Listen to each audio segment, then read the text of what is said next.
Good evening, everybody. Welcome to our presentation of the TTRPG 10 Candles. I am your host tonight, Danny Oliver, also known as Coddlesworth.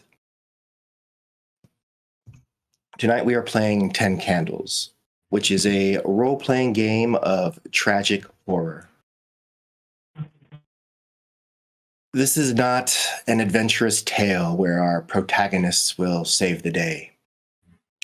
There's no day left to save.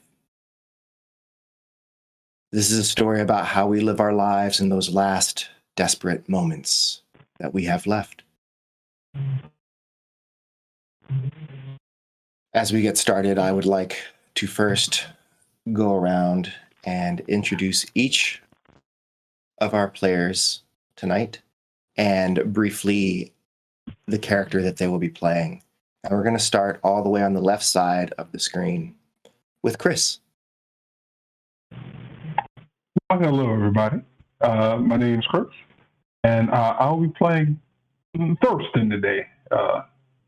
He is a family man, or was a family man, and he's trying to find his family.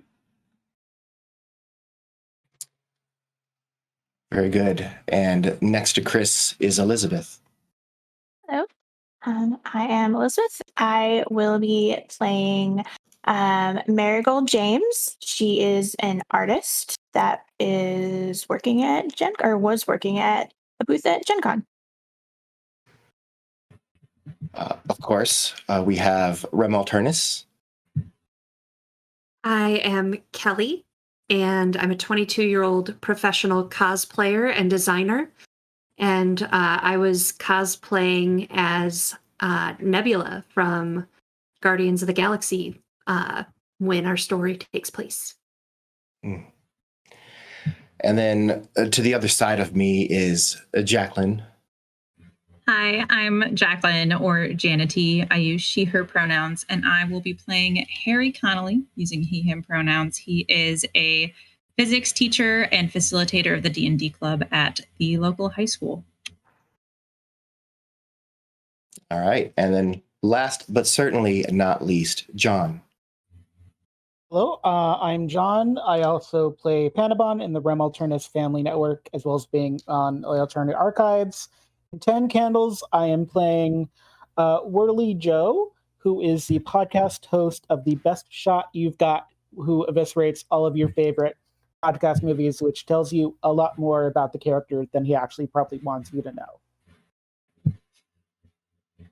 Very good. Tonight, we are joining these characters some 10 days after the world went dark. They have survived so far, whether through sheer luck, through their own ability and skill, or perhaps by banding together. And in doing so, have evinced certain character traits over the course of the last 10 days, week and a half. And so what we're going to do right now is, and this is whether your character knows the character to your left or right or not, we're still going to go with this. What we're going to do is we're going to have each of you name a virtue for the character that is to your right. So Chris for Elizabeth, Elizabeth for Rem, Rem for Jacqueline, Jacqueline for John, and John for Chris. This is a virtue. This is just going to be some simple concept, maybe just a short description, something that about them that is good, that could potentially help them persevere through these final nights. So take a moment to think about that, what that virtue might be.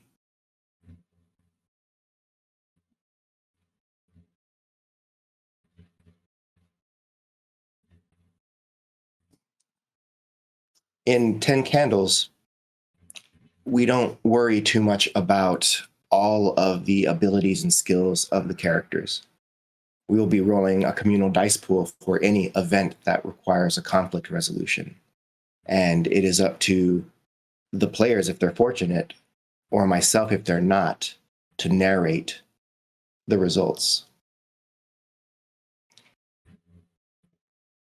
Chris, what virtue do you assign to Marigold?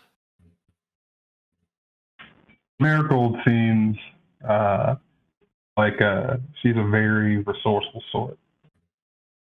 Marigold is resourceful. Please write that down on a piece of paper or card and set that to the side.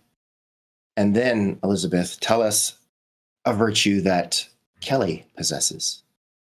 Well, I was gonna go with resourceful, but I'm gonna go with I'm gonna go with committed instead. Committed. Rem Alternis, if you can write committed on your paper or card. And then give us the virtue that Mr. Harry Connolly possesses. Harry is inspiring. Inspiring. Very good. Jacqueline, if you could write that down on one of your cards. And once you've done that, tell us a virtue that Whirly Joe possesses. Whirly Joe makes podcasts on the internet, and so Whirly Joe is resilient. Very good.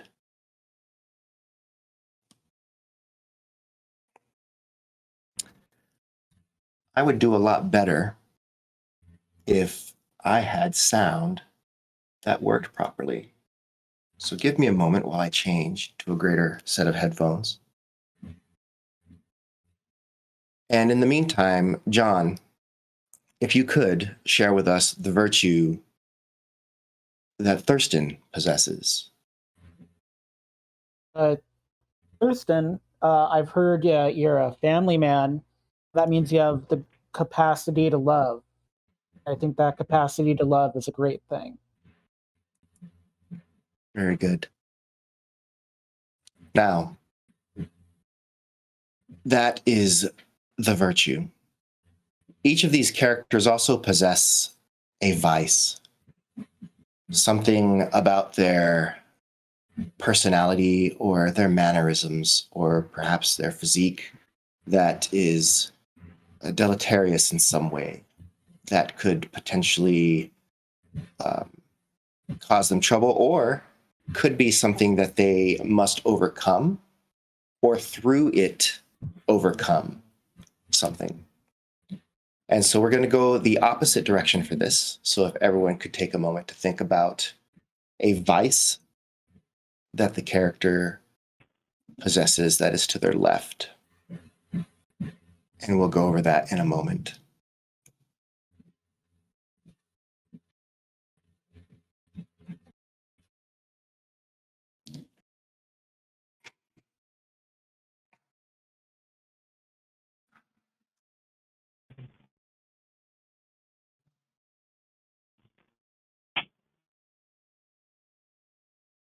Very good.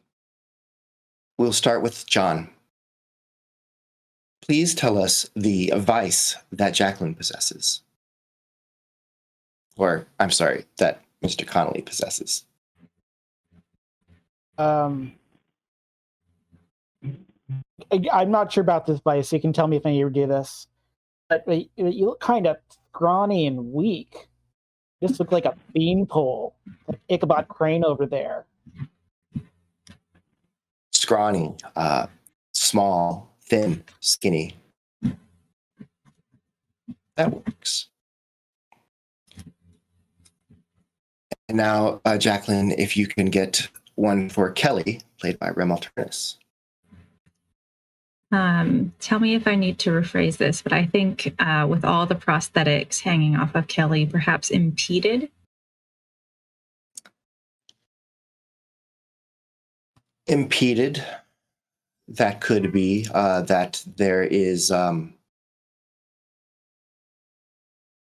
that she just kind of maybe has a lot going on, just physically on her person, that could get in the way, or perhaps assist somehow when the time comes. Very good. Rem Alternis, what about Marigold? Marigold is attention seeking. Attention She needs seeking. approval. Very good. Marigold seeks attention. And Elizabeth, what about Thurston? What sort of vice does he possess? Well, Thurston is a family man, and while he is driven for love for his family, I also think he has the capacity to be belligerent. Belligerent. Have you just met me before? Thurston is a belligerent. Go ahead and write that down, Chris. And then, if you could, tell us what Whirly Joe's vice is. I think Whirly Joe. I think Whirly Joe, from what I can understand, has enough vices of his own. So I think I'm going to give it. Whirly Joe is going to be. He's going to have to overcome being blind. Blind. You don't need your eyes to be a podcaster. Very well. Whirly Joe, are you comfortable, John, playing a blind character?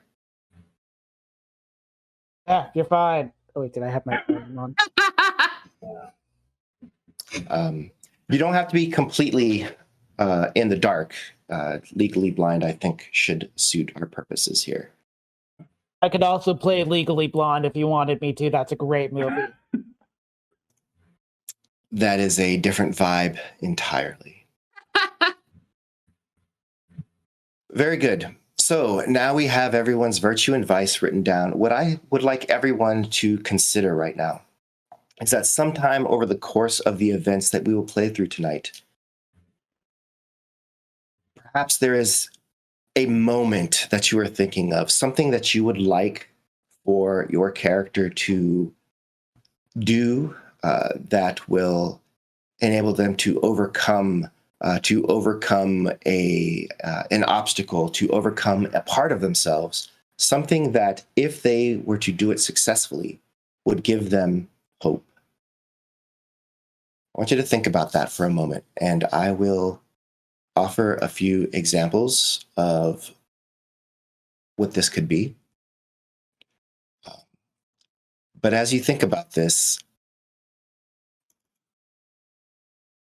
you're looking for something that you believe you'll be able to accomplish over the course of play. So whether it's a moment of self-sacrifice, whether it's a moment of saving somebody's life, something that, if you were to accomplish it, would give you hope. So an example would be, I will find hope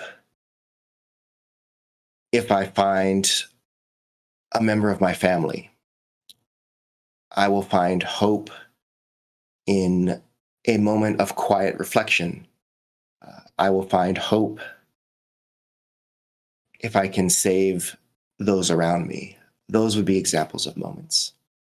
It doesn't have to be something grandstanding. It could be something internal, reflective, but consider that for a moment.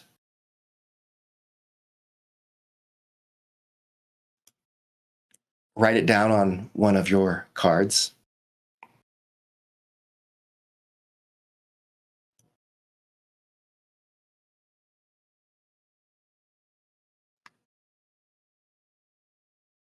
And then what we're going to do is we're going to read the hope you have written down. And we will start with Whirly Joe. Whirly Joe John, what is the moment that you hope to see for Whirly Joe?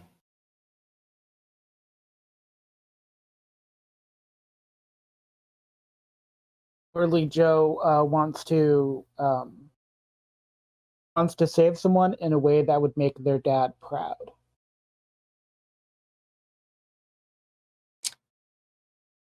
Good.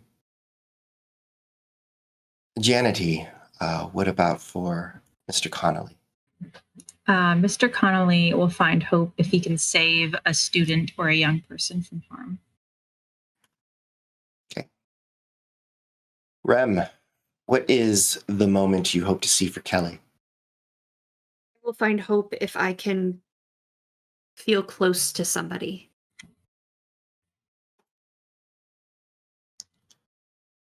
Elizabeth, what about Marigold?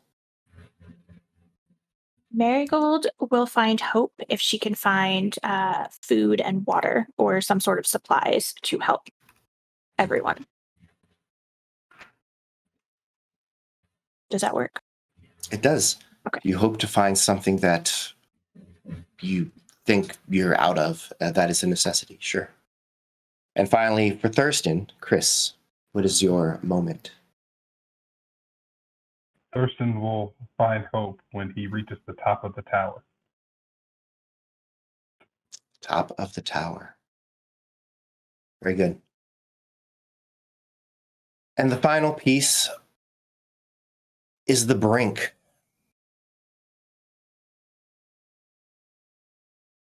A trait describes who you are. It's a part of you. It's something that others can see about your person. Your moment is what you hope to become. It is that time that you will be able to show the best parts of who you are. We're going to move now to the Brink. The Brink represents that which you are capable of when pushed to your very limit. When everything else is gone, when all there is left is desperation, fear, despair. It is that part of you that perhaps by embracing it, you may be able to pull yourself out. And so, I would like each of you to think of the Brink for the person to your right. So Chris to Elizabeth and so on. The difference here is that Rem Alternis is going to give me a Brink for them. This is the first time we've talked about them. You see, there is something out there in the darkness, something that is unknown. And that is them. So, Rem Alternis, you will be able to give me something that you have seen about them that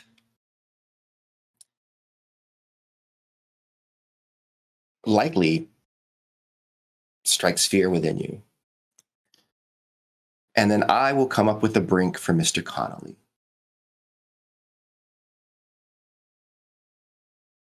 So think about that one for a moment. You have examples? An example of a Brink. So you will start with, I have seen you. And it could be, I have seen you, and then think of a verb. I have seen you abandon. I have seen you lie. I have seen you break down.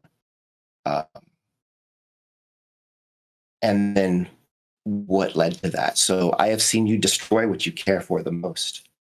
I have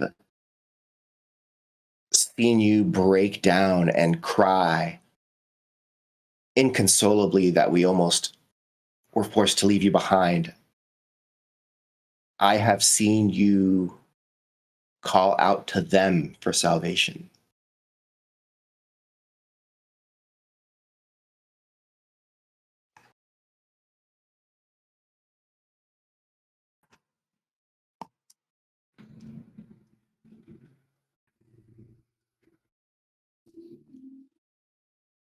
And one more time, this is for the person on our...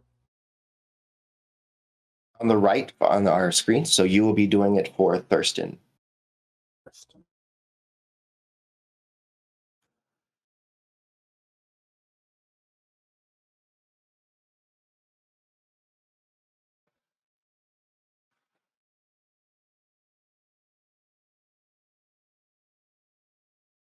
And indeed, when you are ready, Chris, if you could tell us the Brink you have in mind for Marigold.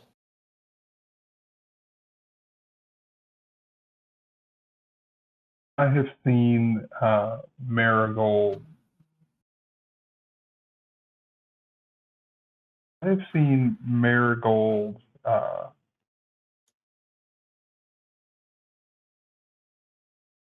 seen her kill.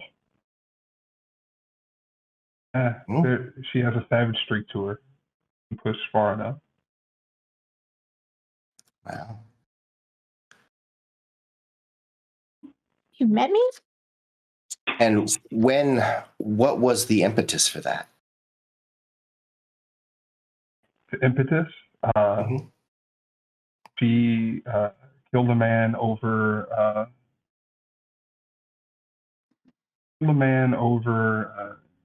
he was trying to take something from her. And she do I have to say specific? You have seen Marigold kill to protect what's hers. Yes, there we go. Marigold, Elizabeth, for Kelly, what have you seen? I have seen you.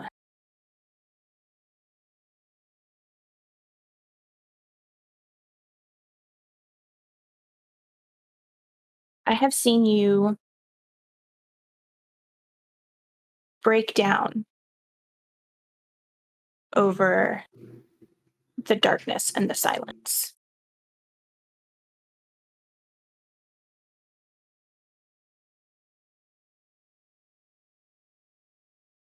You have seen Kelly break down in the midst of the darkness and silence all around you.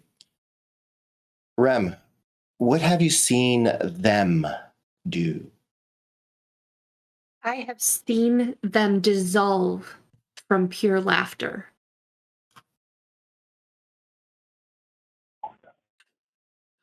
Is this Chris, your face just is this so in this case the Brink is supposed to strengthen them, it gives them an ability over you. Is this if something laughed at them they dissolved, or is this somehow through their mirth they're able to do something? I had envisioned it more like a baby's laughter, like repelled it. I see that I did not communicate clearly. The So Brink for them is a something that gives strength. them a strength. Dang You it. you have seen them do horrible things be in order to or to. Very well. Then I have seen them get stronger and faster when faced with screams of terror. They are somehow fueled by fear. I don't like that. I take it back.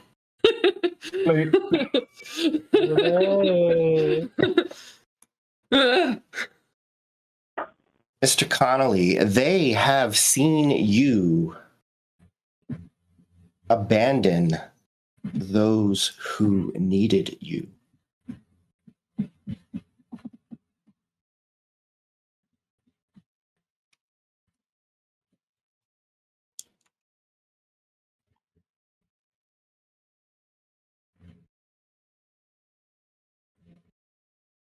And now for Whirly Joe, Jacqueline.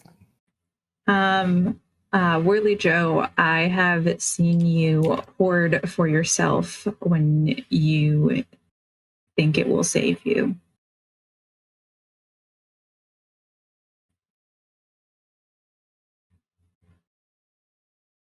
Very good.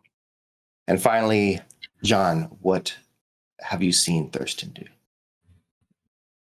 Thurston. Such great family, man. Oh, I didn't see it, but I heard it.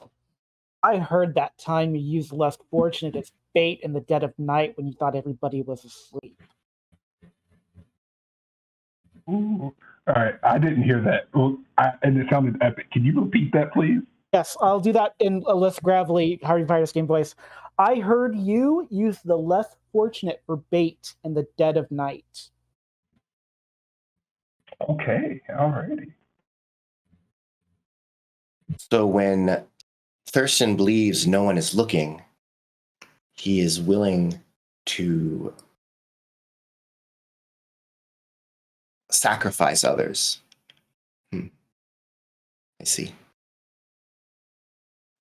Very good. Very good. Not for the less fortunate, it's not. I see. All right. Well, let's move on. If you'll give me a moment, we will discuss how the game will play and how we will resolve conflicts. I start by grabbing my cheat sheet.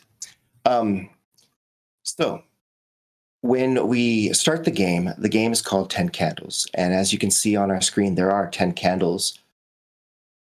As we play, those candles will go out one by one. And when there is only one candle remaining, we will have entered the last stand. This is a time when things will get very, very dangerous.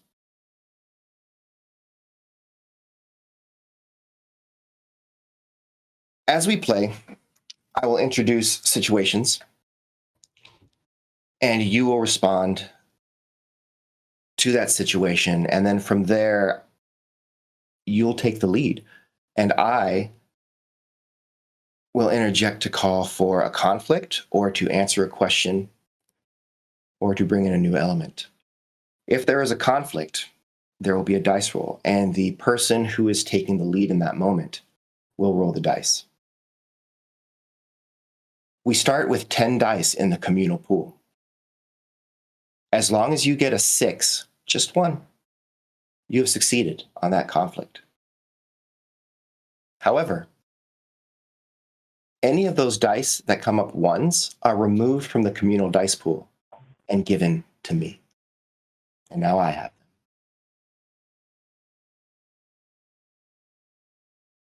them. On subsequent rolls, I will get to roll my dice pool against yours. Now, if you get a 6, that is a success. However, we will count how many successes you have versus how many I have. That will determine who narrates the success, whether it is me or you. Ones continue to come into my pile.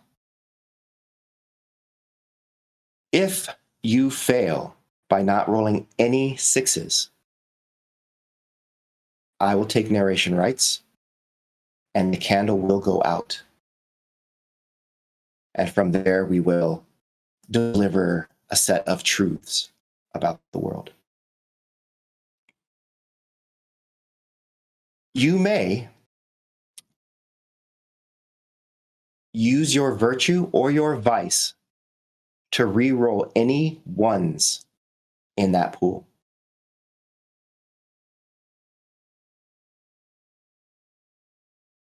If you have your Brink available, you may use your Brink. You may bring it into play to reroll an entire roll.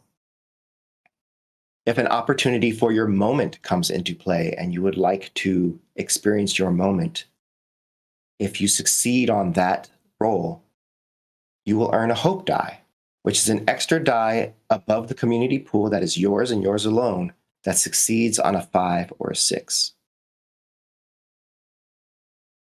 At this point, I would like you to set your Brink down, and then in any order, place your virtue, vice, and moment on top of it.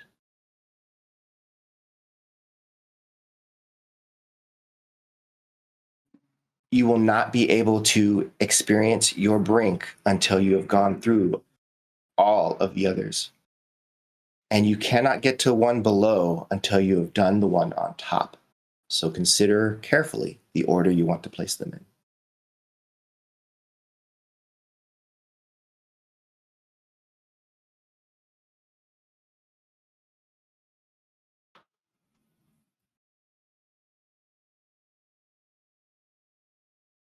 After each candle goes out, we will read off we will recite a set of truths.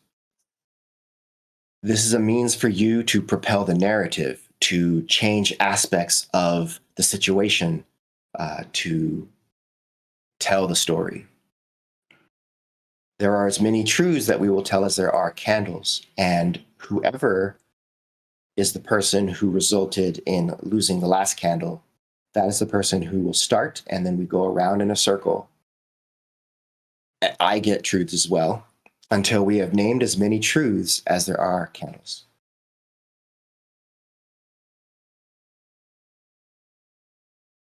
The last truth is always, and we are alive.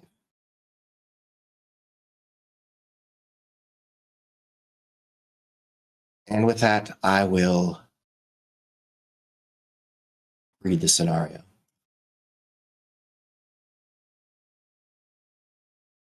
It's been 10 days since the world went dark. 10 days since you've seen the sun, the moon, or the stars. It began with the end of the best of weekends, the last day of the biggest gaming convention of the summer. The exhibition hall had closed on the final afternoon. But in those moments after the last attendees were shuffled out and the vendors began the toil of packing up, the sky darkened.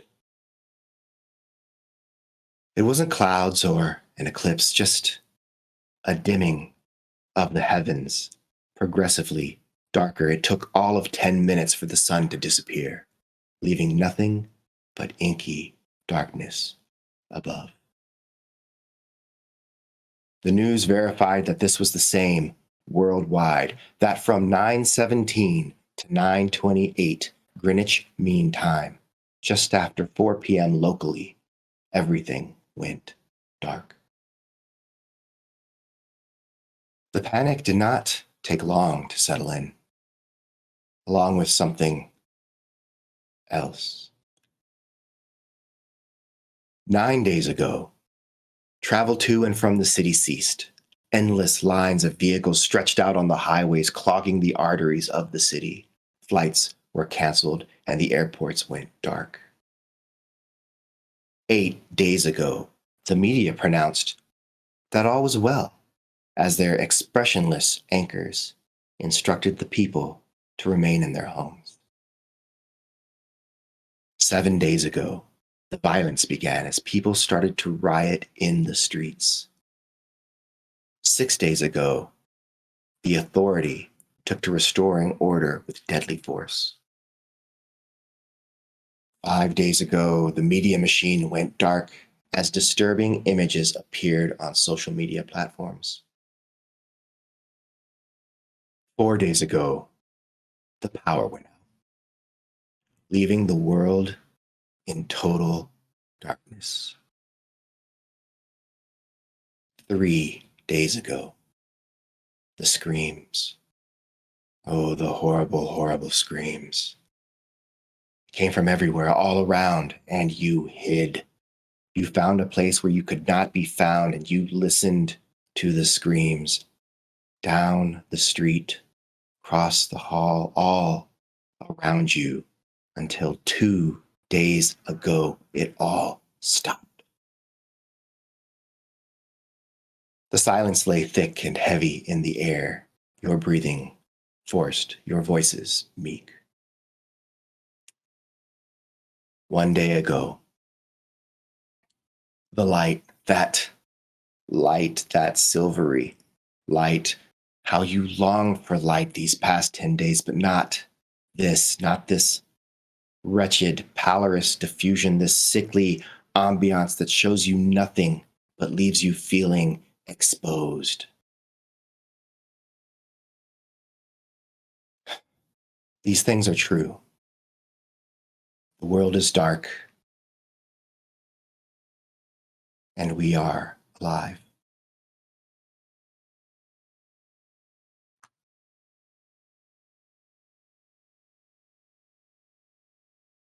You are in the convention center somewhere. The floor belongs to you all now.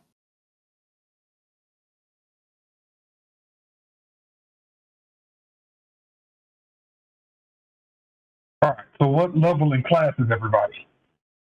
Person says as he with a anime convention sword like up on his shoulder. He's brandishing that sword, isn't he? God, so pretentious. I'm afraid the time for game-based jokes has passed. Oh, does it look like I'm joking to you? And he looks at you with no smile on his face. Was I mistaken? You think the fun just disappears and it's not some kind of like video game or alternate reality type thing going on? Of course, it's like game based stuff is happening, like, right? I've seen SAO before. Can anyone do the speech from Independence Day instead? This is kind of bringing me down. I mean, go for it, Paxton. I wasn't going to do it. I don't have the good voice for it. You there, the cosplay one, the one that said that she was Nebula or whatever. Do you know the Independence Day speech thing?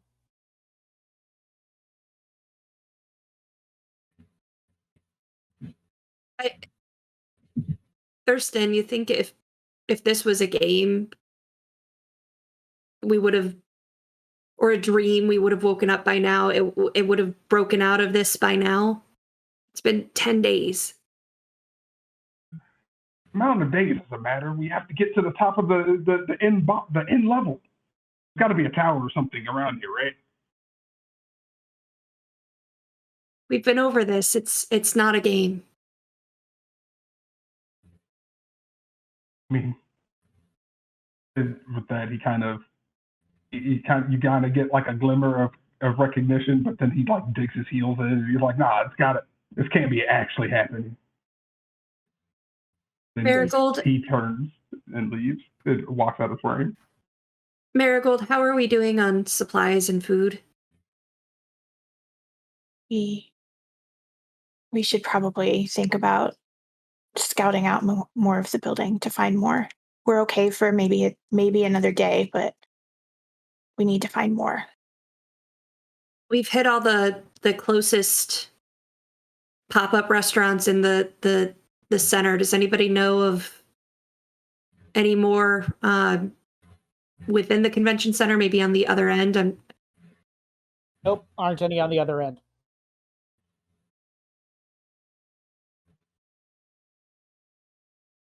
What are you looking for? Thurston says as he's like digging through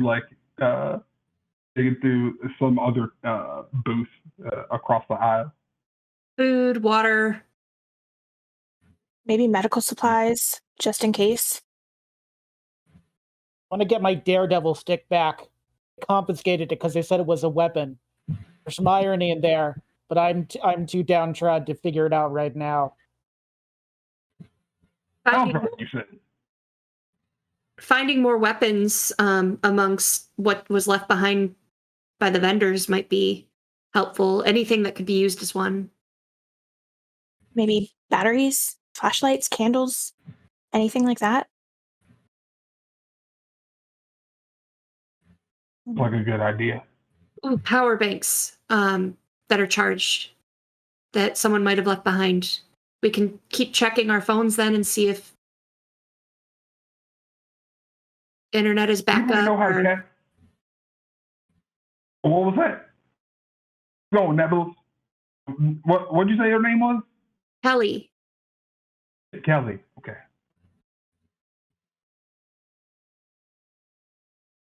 What you saying? We need to find a way to get him to come to terms with this. Okay. There is simply not enough computing power in the universe to run a simulation this complex. In times of stress and trauma, sometimes the brain comes up with a scenario to justify something. And I believe that is what you are experiencing now. There is no tower. There is no tower. So you telling me that in the world there's no towers that we need to climb? I mean, there is the Dark Tower, but I don't think we're gonna be facing giant spiders. Okay, I would love to not giant spiders. Technically, Giant alien spider. giant spider. I mean, if you want to get technical about it, the spider was how it manifested itself to the kids. But all things considered, I would say them as I don't know. What do you think? Do you think them as like a spider? Like, is that what it is? Giant undead spider thing? I'm blind. I don't have any frame of reference. That's what I'm envisioning them as. Well, might be a blessing coming up. Like, I don't know. Back at Marigold and Harry and say, if we're running low on food, there's tons of restaurants across the street. I don't want to leave the convention center, but I don't know that we're going to have a choice if we wait too much longer. Do you think that we should all go, or should some of us go and bring it back?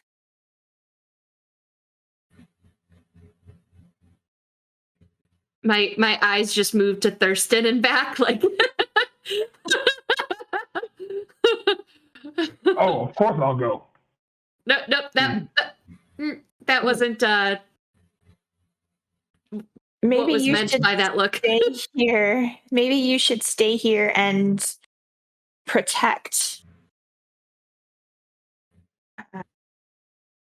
our stuff. But if you see a middle-aged lady with a like a 12-year-old boy with dreadlocks, you gotta make sure that they get back here if you're not gonna let me go, okay? Tell them I miss them very much. If we find anyone, we'll of course bring them back. I don't care about anyone. I care about Shirley and Junior, okay? Of course, we'll absolutely bring them back. You have my word. Junior loves juice boxes and Captain America stuff. But like if you see like a shield lawyer out there, can you grab it for him, and then I'll give it to him when I see him. Of course. Any particular flavor juice? Yes, he just loves juice. Like just keep buying. Never mind. Okay. Yeah, there can't be choosers, right? That gives me an idea. Actually, when he said Captain America, and I take out a little pen flashlight and open one of the convention center books, and try to find the aisle that the vendor who sells the weapons and stuff, the replicas and the katanas and stuff like that, where they're located, and look up in the darkness and try to flash the light on the signs to see what aisle number they would be in, and try to head that way to get some weapons. Very good. So, Kelly, you having convinced Thurston at least to stay, you begin to head down, trying to find one of the stalls where they sold not necessarily foam weapons, probably, but some sort of like costume weaponry. And are Marigold and Mr. Conley going with? Marigold is for sure. Okay. Mr. Connolly will join as well. All right. So you are traveling to find this. Why don't you go ahead and give us the first roll of the game, Rem Alternis? You have 10 dice in your dice pool. I want you to roll that dice pool. Tell me how many of those are ones, and if you have at least 1 6.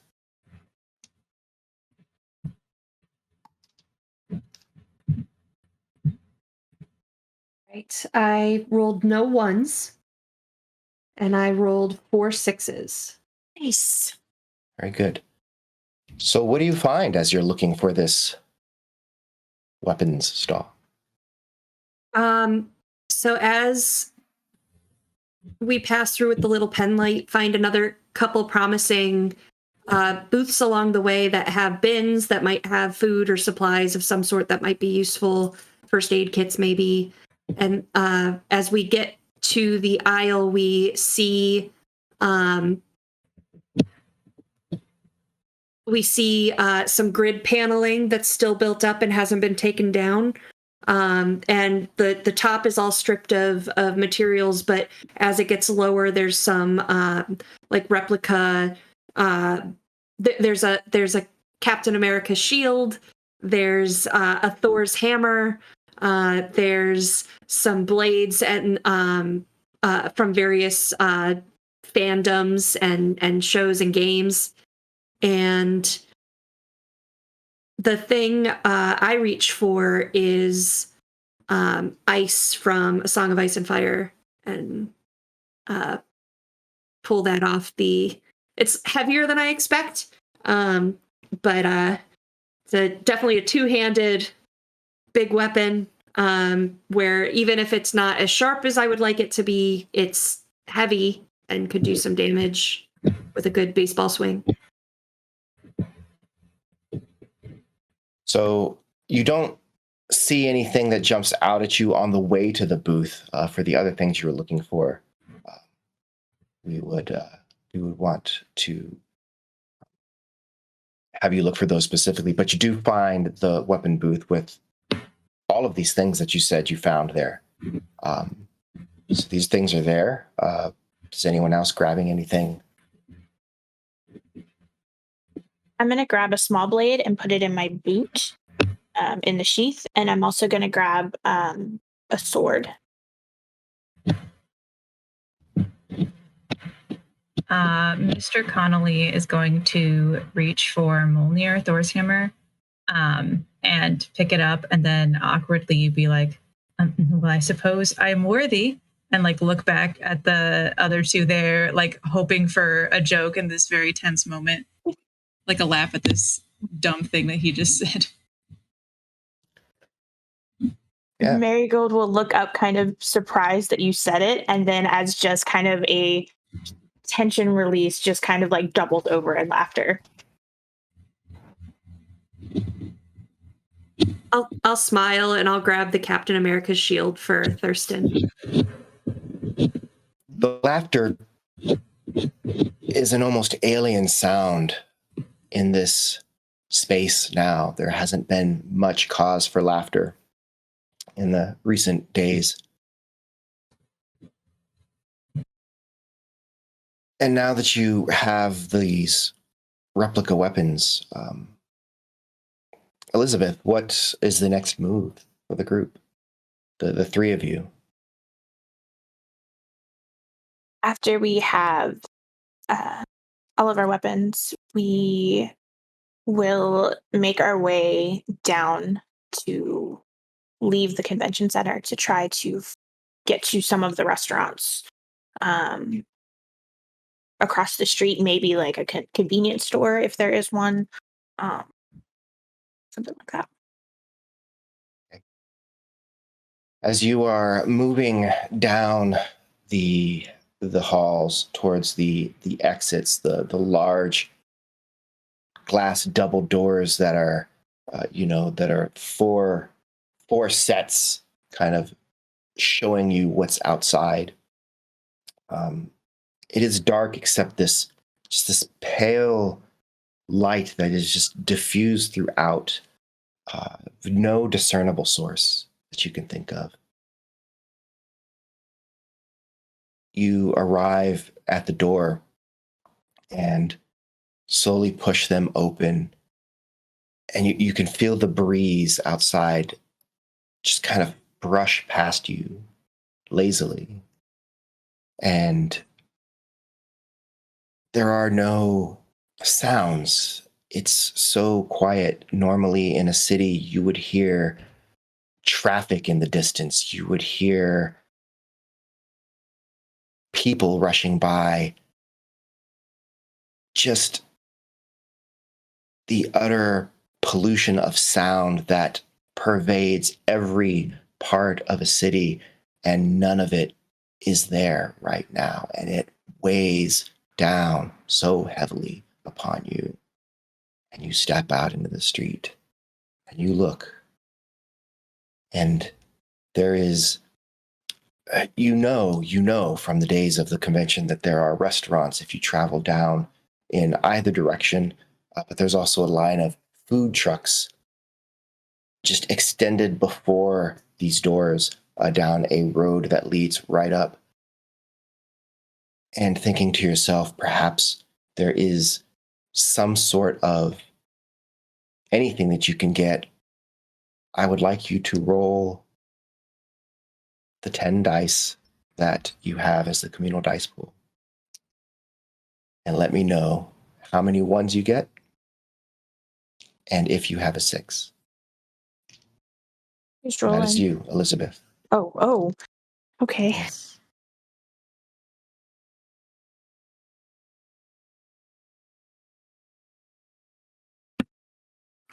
I have 1 and I have 2 6s. That is a success, and narration goes to you. What do you find? Where do you go?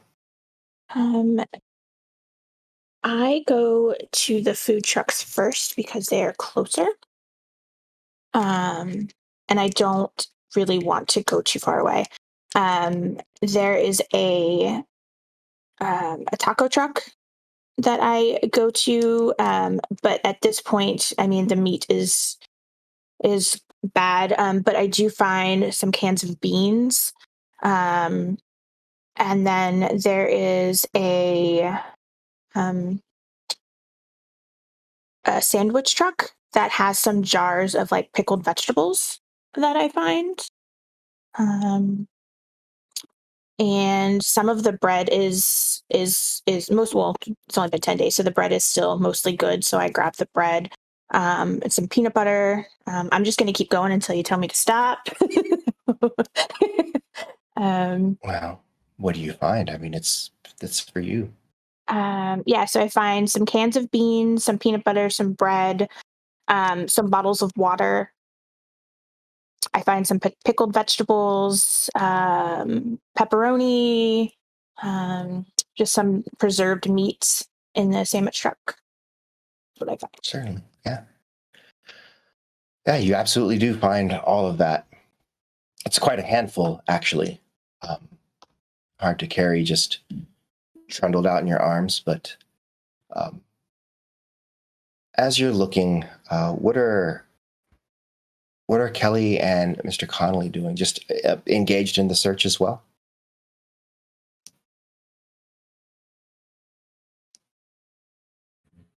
Mr. Connolly, as this is happening, keeps like nervously like looking up and down the street, having not been outside since the beginning of all this, like making sure that nothing, trying to make sure nothing jumps them, and being a little like overprotective of Marigold as Rebecca's turned.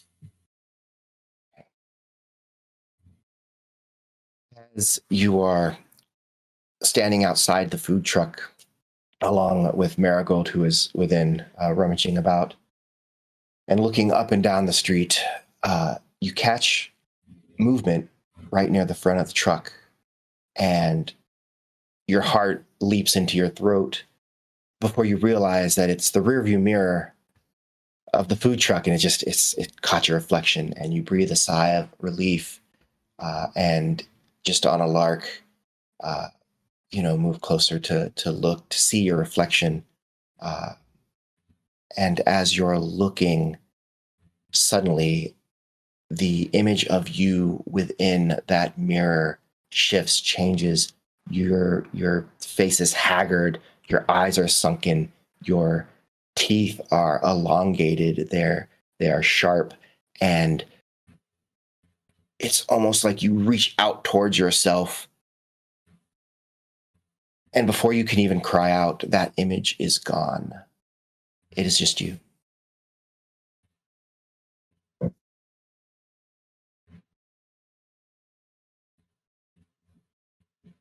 I pointedly look away from any reflective surface and say nothing. It's a lot of stuff that you have, Marigold. It's hard to stack the cans. Also hold the sword that you have. But you do have a nice supply of goodies here. I'm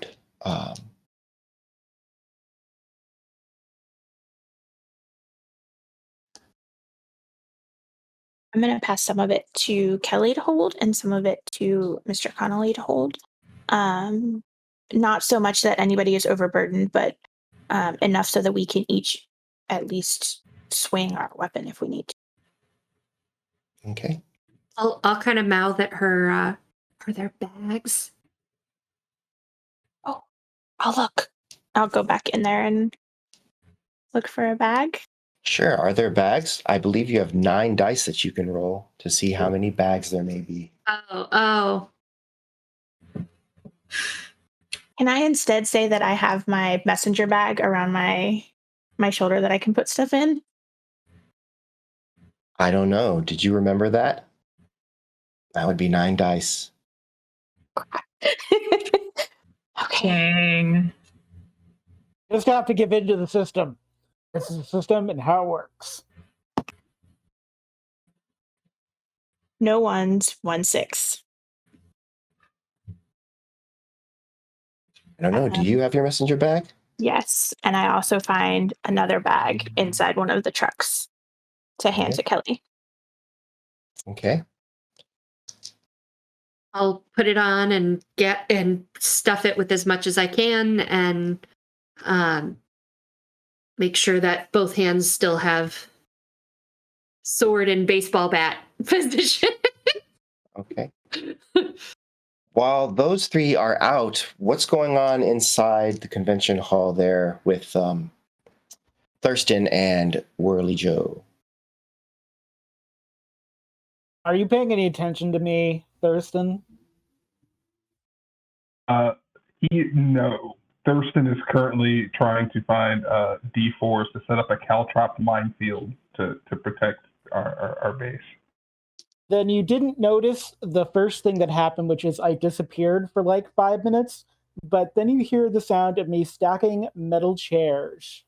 And the word tower gave me the idea, so I'm currently making, using, like, the convention center has, like, these hand truck dolly things, and when you start stacking chairs in these, like, hand truck dolly things, not only are they secure, but they become tall, and they become rather heavy. So once they are stacked, say, in front of a metal door, they create a great barrier / impediment. I love it. The problem with stacking chairs is that eventually they get tall enough that they start to fall over, that you lose stability. And you're trying to stack enough chairs that you can hold a door. Go ahead and give me a dice roll. 9 dice. Let me know how many of those are ones.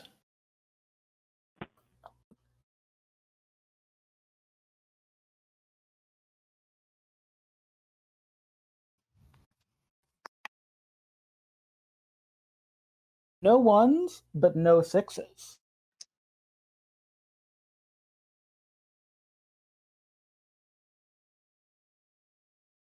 As you are attempting to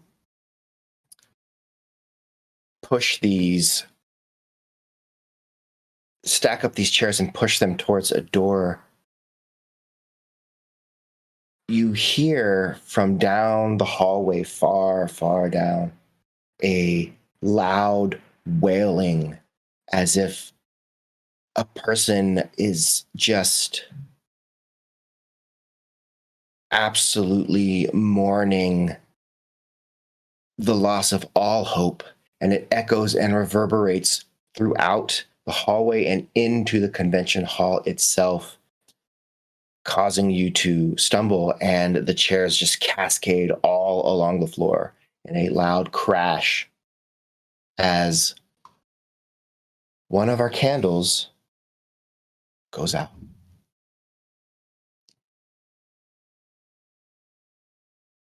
No. And what we will do at this moment is take a quick sponsored break. Welcome back.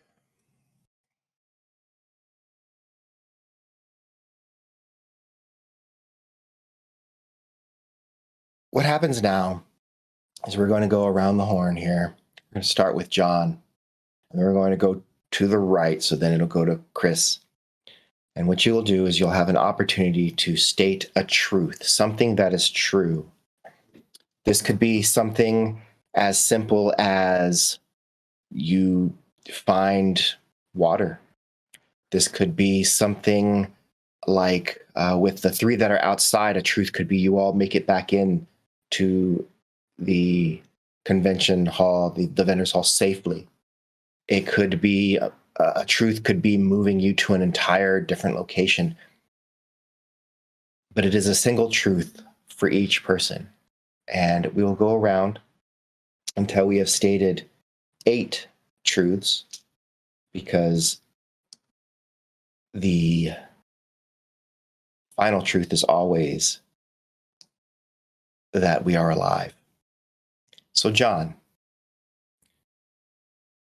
what is true? Does the truth have to be good or bad? It is true that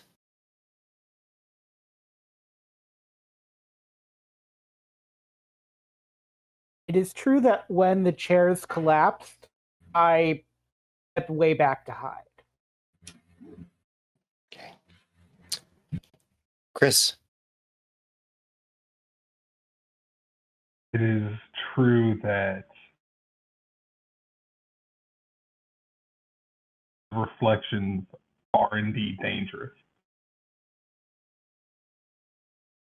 Elizabeth. It is true that I noticed a flashing, what looks to be like somebody flashing a flashlight on and off across the street in the window. Rem. It is true that there is a shovel sticking out of the ground near a tree near the food trucks.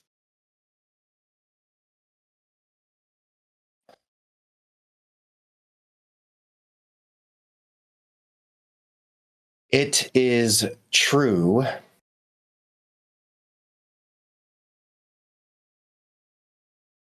that this tree is very close to a service entrance of the building. Of the convention center? Mm-hmm. Okay. It is true that we find one another again. Okay. John? It is true that while stumbling backwards in an attempt to hide, I stumble over a autographed photo of Bill Paxton from one of the leftover vendor things. Chris? I think I wrote Chris. It is true that it's true that Thurston found a hoard of metal Norse Foundry D4s to use The as Norse Foundry counter- booth. All the D4s. That is true. Only picked those out of everything. And D4s. the final truth is that if everyone could repeat, we are alive. We are alive. We are. Live. We should have practiced that. Oh, by the end of the night, we'll get this down pat. Truth was, we should have practiced that.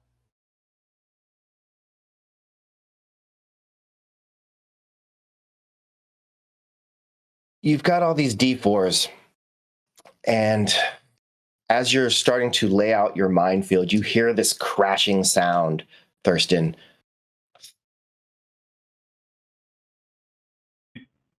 All right? Gotta keep it down, otherwise they're gonna fight. He says as he starts making his way towards the loud noise. That wasn't me.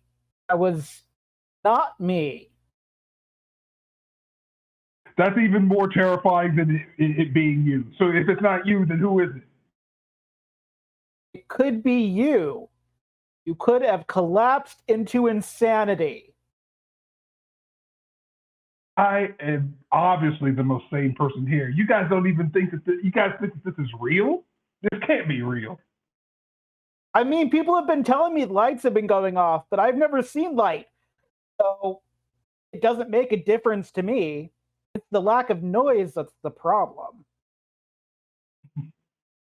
Gotcha. So you want us to be all loud? How does the old saying go? Expect the unexpected. I think you should be very loud. Okay, all right. Ladies! As you start shouting, I'm actually like running for the bathroom at the other end of the hall as you start shouting.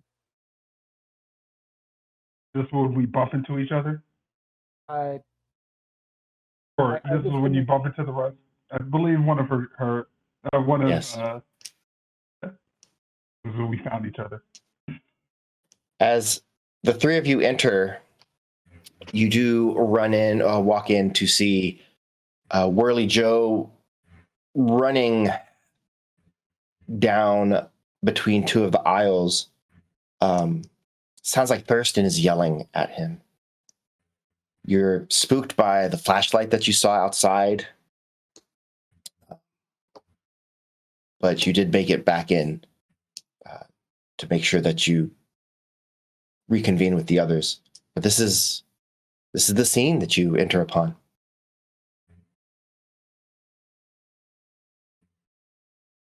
Well, welcome back. You guys find what you're looking for? We have obtained food, yes. He looks very excited when you say food. Didn't find any juice boxes. I'm sorry. It's all right. Hey, you did your best, right? We did. I give the I unsling the Captain America shield and hand it to Thurston, but kind of hold tight onto it while he takes it and says, "Please don't scream anymore." I mean, like I thought we should be quiet. He was saying he points over his shoulder to where they go. Like we expect the unexpected. Is it like I'm insane or something? But it's got to be crazy, right? Sounds like something an insane person would say. I don't remember that conversation happening. He just kind of like looks at you quizzically, and then he remembers that you can't see his face. He's like, oh, what are you talking about? I was trying to build a barrier. You're the one that started yelling. Sounds to me like, what is it? The darkness? It's dark in here, right? I can't see because I'm blind. It's the darkness is it sounds like it's getting to you. Good sir.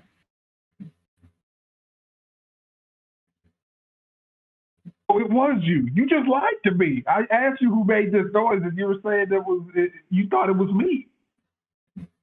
I did think it was you. Let's just everyone try to be quiet. Everyone. Oh, okay. This noise is not ideal. Remember, no screaming because that beefs them up. As you are discussing this, unbeknownst to those of you who were outside, there are sections of the ground that are strewn with four-sided die, metal four-sided die. And I would like Mr. Connolly to make a dice roll as you enter into one of these areas unwittingly. It is 9 dice in the communal dice pool. Okay.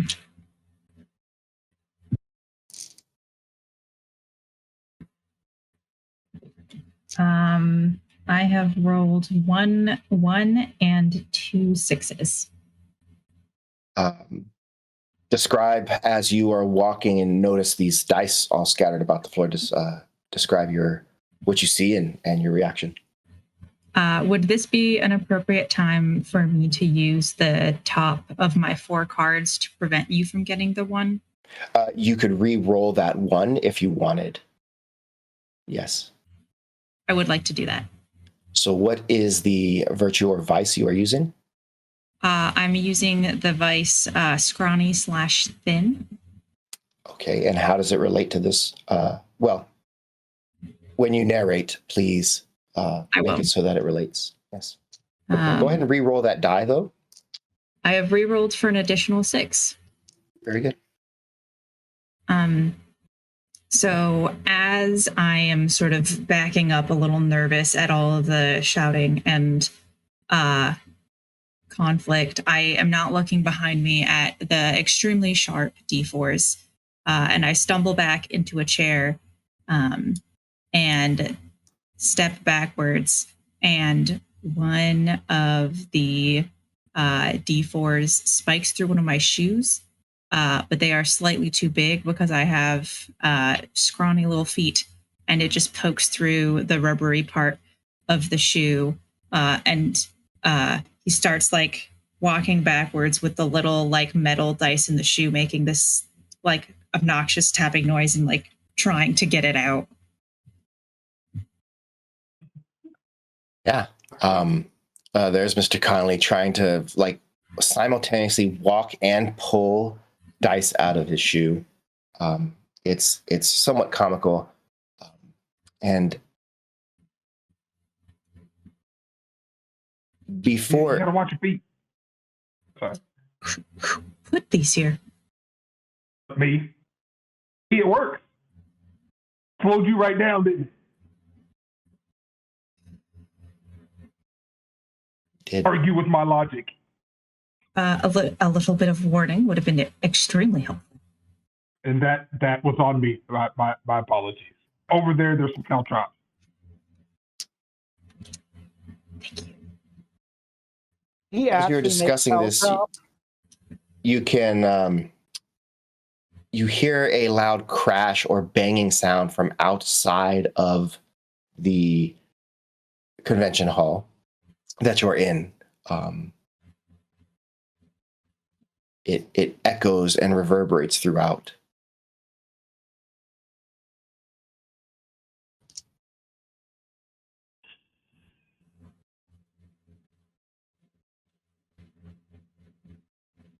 I'm gonna move to like our protected fort that we've been trying to assemble since we've been here, so that if anything comes in, we're well hidden, and can only come in from one way. But I'm gonna go ahead and head in there and hold my sword. The rest of you? Thurston is going to draw his sword, and then he is going to ask, like, did you guys run into anybody out there? Nope, nothing unusual or out of the ordinary whatsoever. That sounds like truth.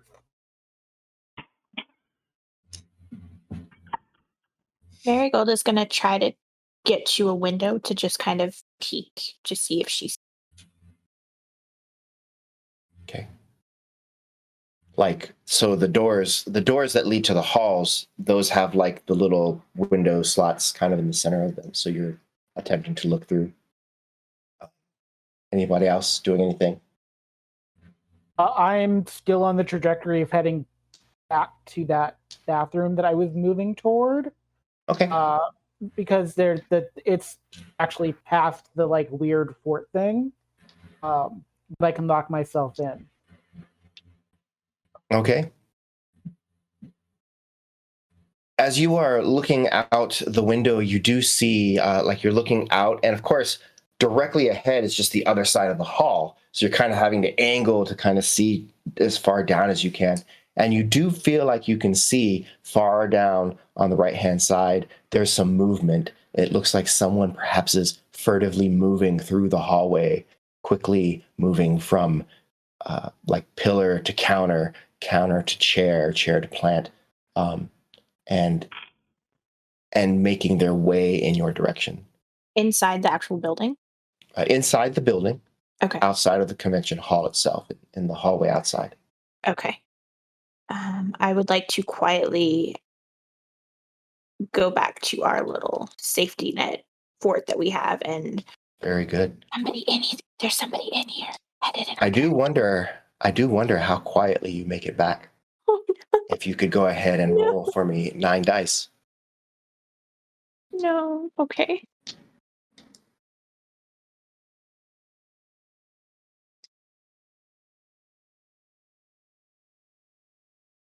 What'd you do? I had no sixes and two ones. Can with that, I burn a card to re-roll them?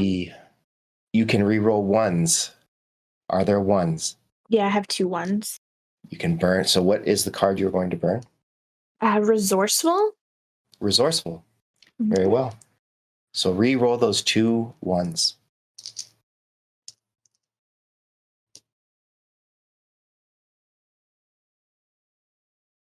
What'd you do? Got a 1. Oh my god. As you are attempting to move back, you trip over a chair that's just been haphazardly left on the floor here, along with several, and fall backwards, clattering into several more.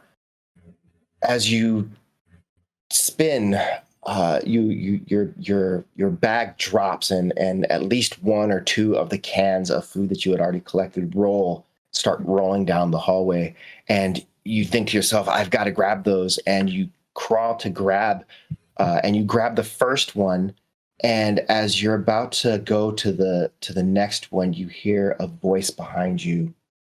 Oh, what do we have here? And you turn to see a man holding some sort of long barrel firearm pointed directly at you. And behind him are another older man, like 60s or even older maybe, and a woman perhaps in her 40s. And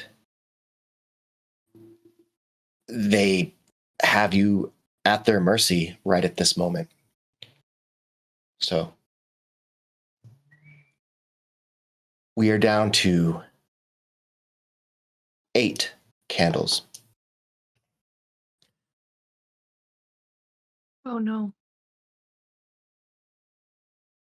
These things are true. The world is dark. Elizabeth.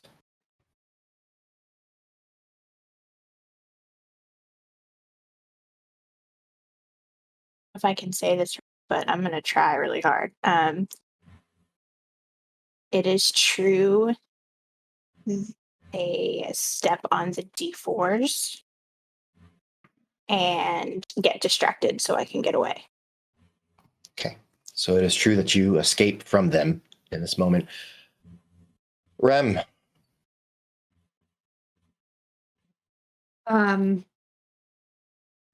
It is true.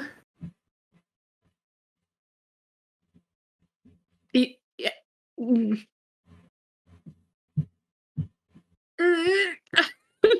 stressed out.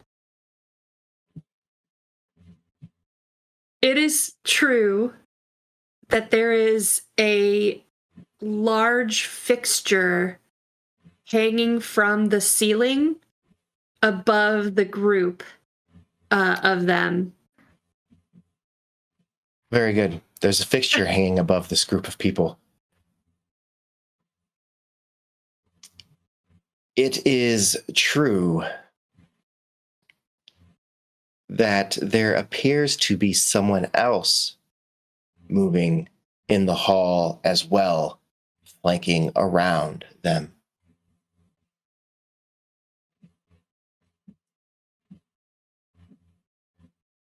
It is true that as he glances towards reflective surfaces, Mr. Connolly sees the reflection of this person moving.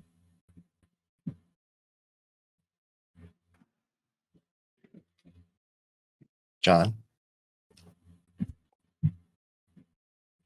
It is true that Orly Joe knows exactly where his hoard of goods are at any particular moment in time. Sure. Chris?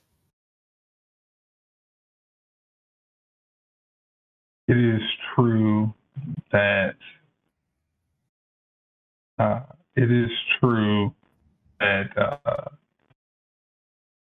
Thurston is injured chasing off one of the intruders. And Elizabeth? You have another truth.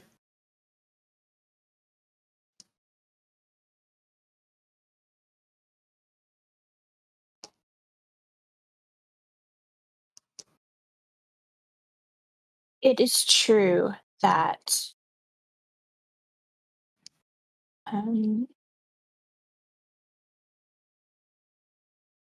that we are all able to duck down and hide from people. Very good. And then the final truth is that we are alive. We are Alive. Very good. That was almost. That was almost not in sync at all. That's what it was. Whirly Joe, you have made it into the bathroom and have closed the door, knowing that there are those outside. The Marigold had escaped and is hiding. The others are ducked down. Mr. Connolly, you saw a reflection of someone moving. You're not sure exactly who it is, but you have an idea of where you think they are.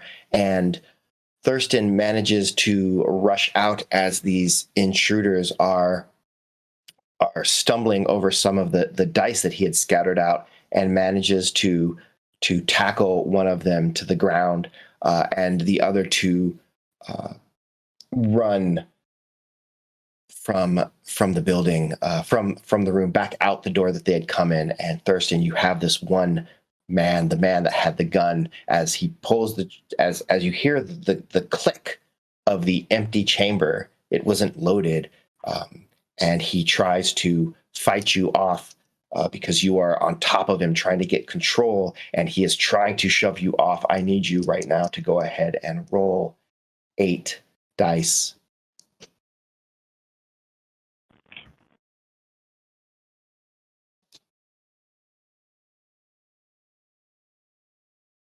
Got 3 6s, 1 1. Very good. Tell us what happens here. So we're wrestling over the gun, like, get out of here, you whippersnapper! Get out of here! And he's young and energetic, and he kind of gets one over on me, and then sweeps me and ends up on top, and he pistol whips me a couple times before the combined efforts of Mr. Conley and the ladies, like kick him off me as they like drag me to hide. Okay. And so you are able to wrestle him off, but then you use the advantage you gain to run and hide. So you do so. You hear some cursing. You hear the door open and shut as he leaves. You're not sure if they're gone for good or what. Mr. Connolly, you have not seen or heard this other person that you're sure you saw. You haven't heard anything that indicates that they have exited. And Whirly Joe, you are in the bathroom. Yeah. So I have taken the liberty of converting the handicap stall on the far end, close to the janitor's closet, into a castle of Twinkies. They had a deep fried Twinkie stand in one of the last places that I was at, and I am currently inhaling a Twinkie and having a mini panic attack, and I have essentially barricaded myself in with the junk food. As you are eating one of these Twinkies, the wrappers kind of at the floor at your feet, you'll pick them up, later. You hear something shift in the bathroom with you, and the crinkling of the wrappers is distracting, and you're not sure if that's someone in there with you or if it's just the sound of your own movement. And you stop and you hear this tap, tap, tap as someone is slowly walking to the stall that you occupy.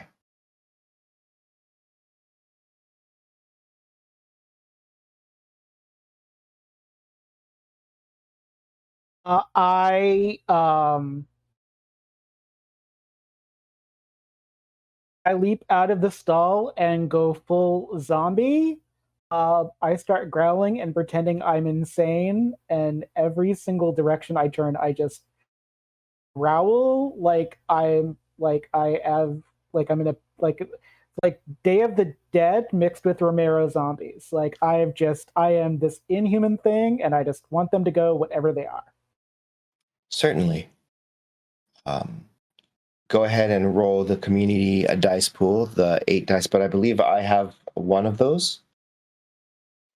So 7 dice. Oh, 7 dice. Okay, that's not alarming at all. That's fine. Everything is fine. Okay.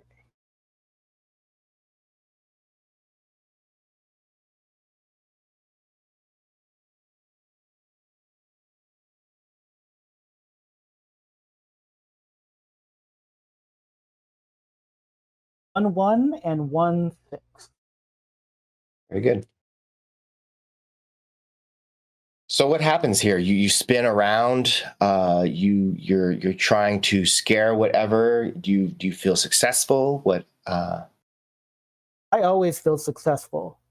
I've watched every zombie movie ever made, including that one where they were vegans in Florida and they become zombies because of zombie wine. So I know how to impersonate a zombie, and if not, it's probably a very unsettling display to see a blind person essentially turn into like a feral being. Yeah. Or a faux feral being. Yeah, that's true. And you're very certain that it worked because you don't hear anything anymore. They must have run out of the bathroom while you were making all that noise, because you didn't hear them leave, but you were making so much noise as well. And you all outside can hear the noise that Whirly Joe is making in this bathroom down the way as he's growling and snarling. But Mr. Connolly, you are swinging around searching for this person that you saw. You know that there's got to be someone else in here. What's happening with that? I know my way around a triangle, so I can figure out what line of sight, as I'm looking at the mirror, the person should have been on. So I'm going to break off from the group and try to walk this exact line and see if I can find any glimpse of the person or evidence that they have been here, convinced that I am protecting the group by going out alone. Okay, why don't you go ahead and roll for me 6 dice. 6.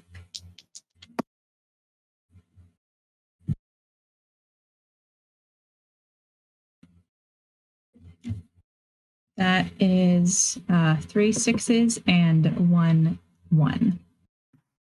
Very good. So as you around this corner, what does Mr. Connolly find?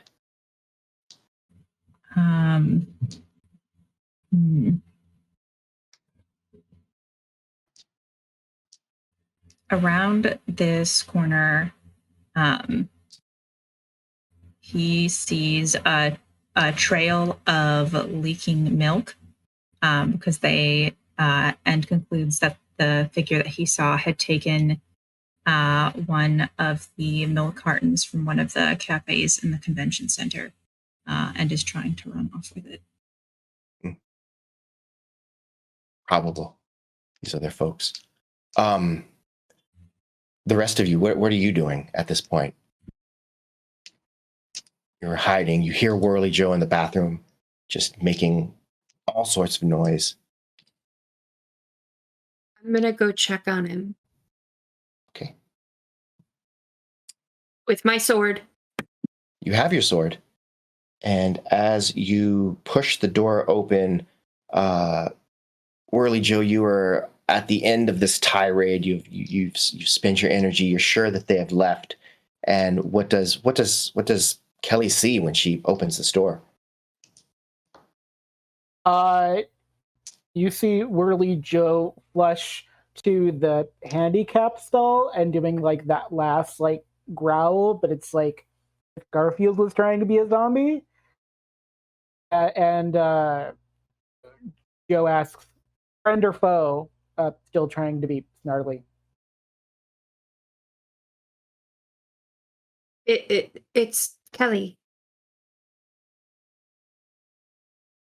Kelly. Oh yes, the cosplayer Kelly, the Nebula girl. Yes. Okay. Yeah. Are you all right? No one else in here. Just you. Right? And you. And me. Yes, obviously me. I've seen a lot of zombie movies. I figured whoever bolted in here, if they thought it was a zombie, maybe they'd. Yeah. Okay. So we're good. Good. We're good. Let's get out of the bathroom. Let's leave the bathroom. Without looking directly at it, can I kind of like side look to see if I notice if this is one of the mirrors we would have covered, or if. Why don't you go ahead and roll 5 dice for me? 5? I don't like that. 5. I don't like that. Why is it 5? It was 6 a second ago. What's happening? I don't like that. Sorry, that's my fault. Oh, no successes and 1-1. So I'd like to re-roll my 1. What is on top of your deck? Impeded, my vice. Go ahead and re-roll that 1. Okay. Even Spirit Gum expires like after 10 days if there's nothing left on your base.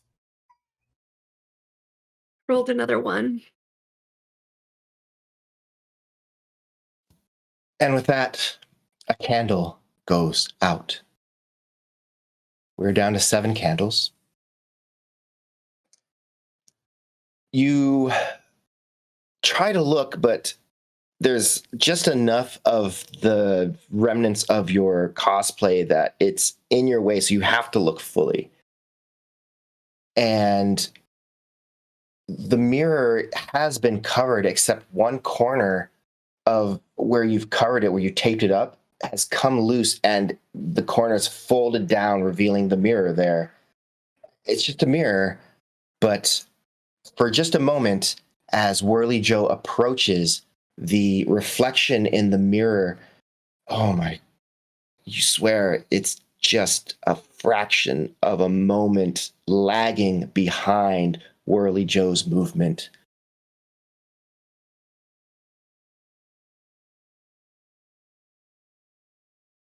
I take Whirly Joe's hand and clamp my mouth shut so I don't shout, and pull him out the door and back into the convention hall. Okay. And still not. There are 7 truths. These things we know are true. The world is dark. Rem Alternis, what is a truth? Truth is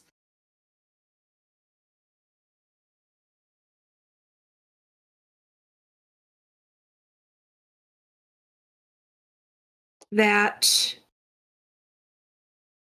we hear a pop and a pipe has burst in that bathroom, so there is access to running water. A pipe has burst and water is now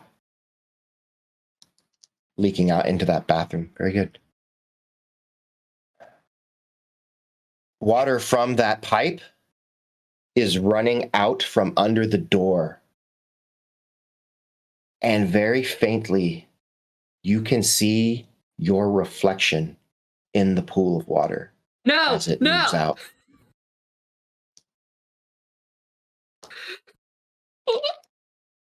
Mr. Connolly. Yes. A truth. A truth is that I cannot spot this figure no matter how hard I try. They've evaded your sight. Whirly Joe, give us a truth. In my haste to be a zombie, the truth is I accidentally grabbed my emergency can opener. So I now am holding on to the can opener as a weapon. Okay, we have a can opener. Chris, what's a truth?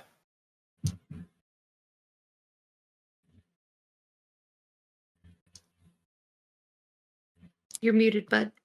That's a truth. It's true that you're muted. It is true. It's true. It is true that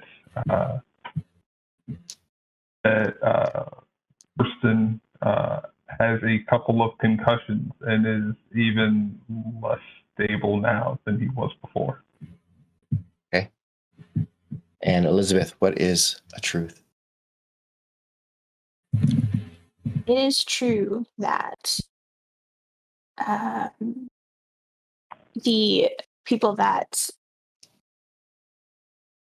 were just in here threatening us are all gone. They have all left.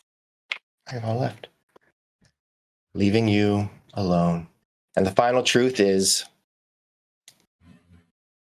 that we are alive. We are alive.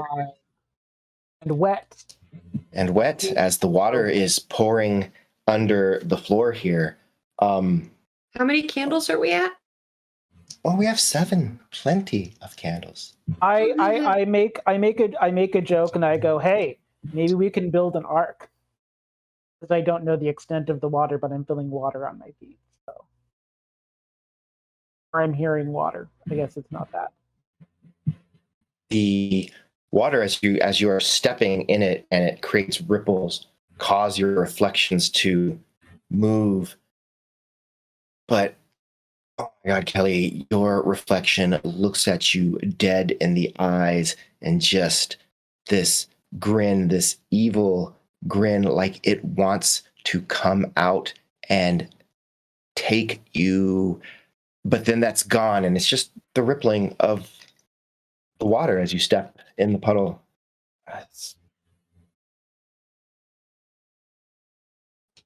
Why did you want to be Nebula?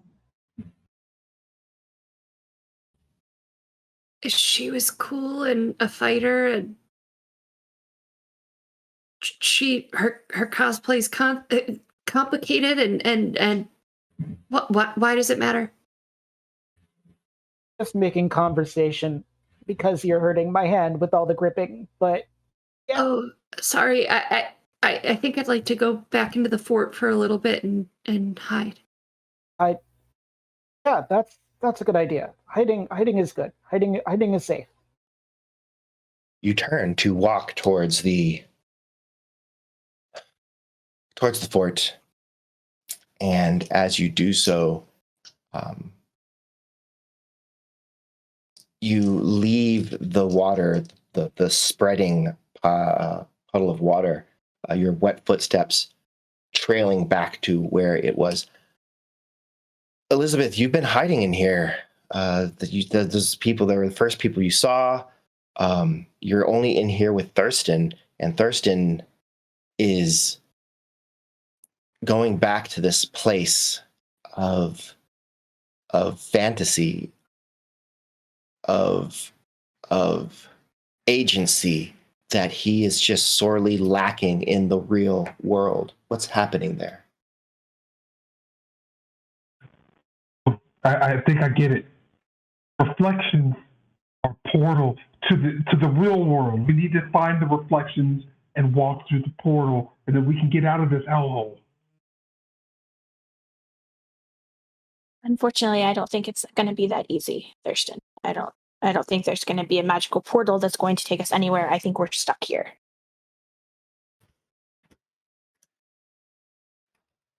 Forever? Yes. Can people come in here, though? Hopefully not. About my family. Well, okay, if your family comes in, obviously we'll let them in, but no more people with guns, no more people trying to take things from us. We have very little as it is. I think this is it. Is it? I don't know, my head hurt. Do we have any, like, ibuprofen or Motrin or something?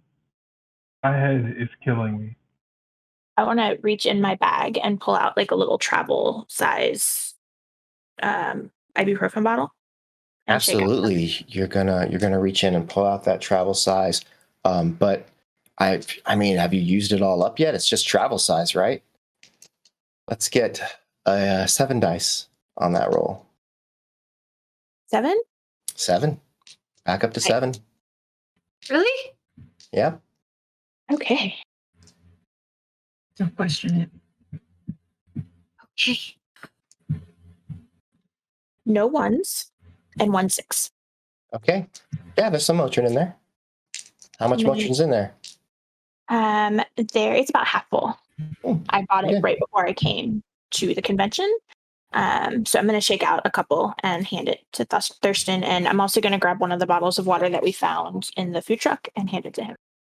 Absolutely. Mr. Connolly, you are walking around and you've decided that you've lost this person, but then as you turn a corner, you see someone at the far end of the aisle. They are crouched down behind a table, looking. You don't think they're looking at you. You think they're looking around the side. Perhaps you can sneak up on them or evade their view. What are you thinking? Are they looking in the direction of the hall where the fort is? No, they seem to be there. It's at the end, so they would be looking in the direction of the bathroom that you think Whirly Joe was in.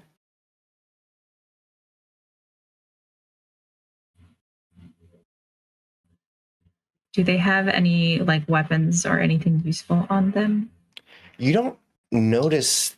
It doesn't appear like it's hard to tell. They're crouched low. You feel like they have like a baseball cap on, and they're looking around the side. But other than that, just a sort of a slender individual, just kind of hunkered over, just like peering around, just away from you, though.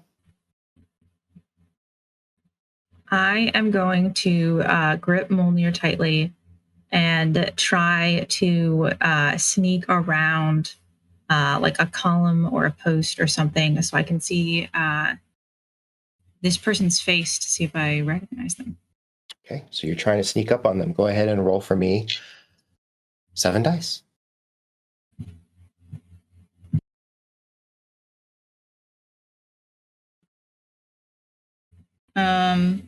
I have 3 1s and 1 6. Okay, it's fine.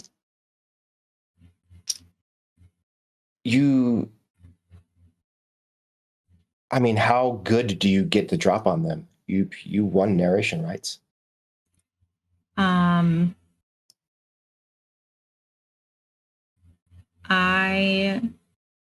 am able to sneak around, and I don't quite, maybe like the cap is covering their face fully, and I'm able to get close enough to where like I'm holding the hammer quite close to their head and they don't realize that I am there. Okay. And there you are. You've got the drop on this person 100%. I am going to hit them. Okay. Go ahead and roll for me 4 dice.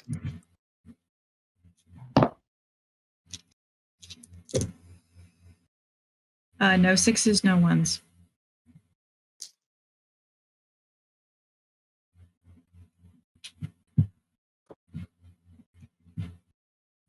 As we blow out another candle, leaving us with 6 candles. These things we know are true. The world is dark. Jacqueline, what is the first truth? The first truth is that this figure has my face. It does have your face as it turns in that moment as you hesitate before just braining somebody with this hammer. You hesitate and they turn and stand and they do have your face. It's your red hat that is on their head. It is your glasses that they wear cracked down the middle on both sides. That is true. John, what is the truth? The truth is, I hear it a second before everyone else does. Sound of an emergency tornado siren. And with that, just moments before anyone else hears it, the klaxons outside start to wail. Chris, what is the truth? the Claxons exacerbate my head injury, and I am now suffering from vertigo. And I'm You're very suffering. dizzy. You're suffering from vertigo, Elizabeth. It is true that right before the emergency warning siren went off, I heard something scream outside. Scream outside. And for Kelly, what is a truth? If you have an evil reflection in this world and you get hurt, your reflection gets stronger. Mm.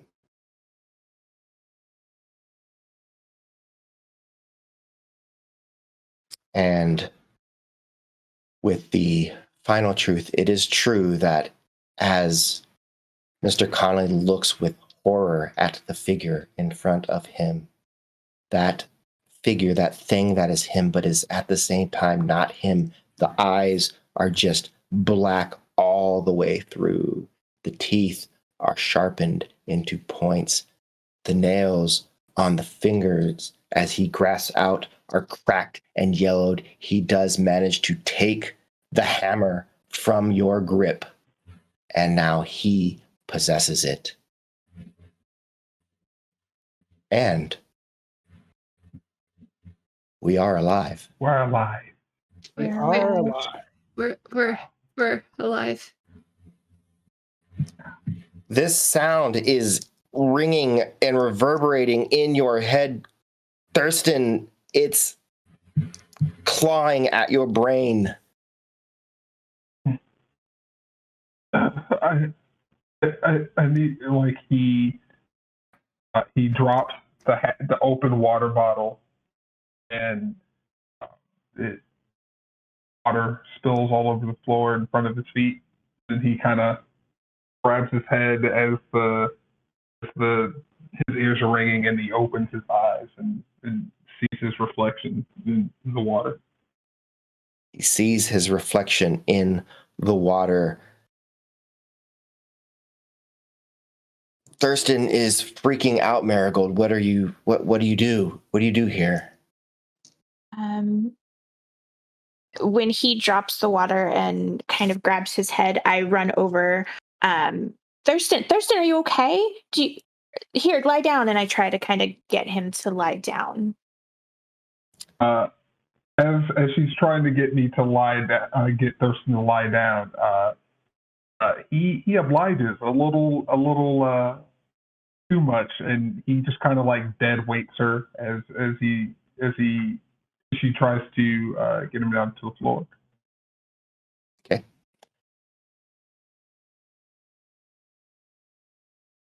Elizabeth, give me a roll. 6 dice to avoid falling as you're trying to help Thurston lie down. He just grabs hold and falls back.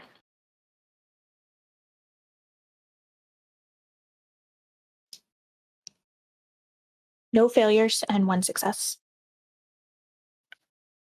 How do you get him comfortably down? What happens here? As he just kind of dead weights, I stumble a little, surprised at just him like falling out. But I recover and I'm able to kind of guide him to the ground so he doesn't hurt himself.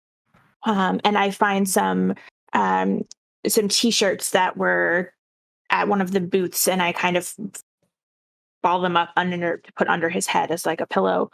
And I just kind of like smack his face lightly to try to get his attention and see if I can help him in any way. Thank you, Kelly. Marigold, but you're welcome. Are you okay? What happened? Yeah, you're right. Thanks, Marigold. I'm fine. As he is saying that he's fine, you feel his hand clutching your elbow. Are you sure you're gripping kind of tight there, buddy? Oh, except Thurston, you're not. I'm not. What are you talking about? Your hand is on my elbow. You're gripping me tightly, right? You turn, both of you, at the same time to look. And there's the puddle of water. And out of that puddle of water is a hand reaching forth and grabbing your elbow, just holding from this puddle. It is reaching out.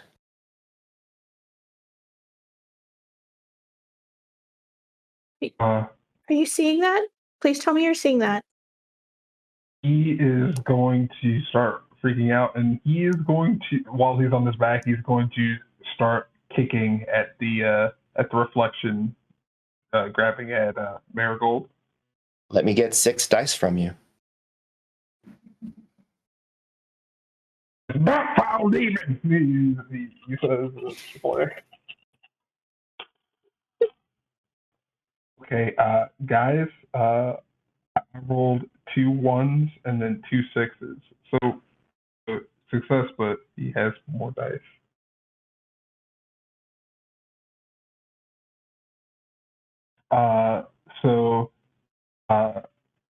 Thurston starts kicking at the reflection, and his foot phases through his face, and he just doesn't feel like any connection when his foot makes contact, but the reflection kind of laughs and then dissipates.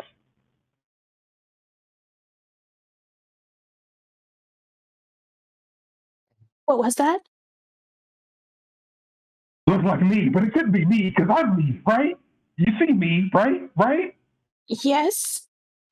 I don't know anymore. And she kind of pats your face to make sure that you're real. And she just kind of holds her elbow, and I don't.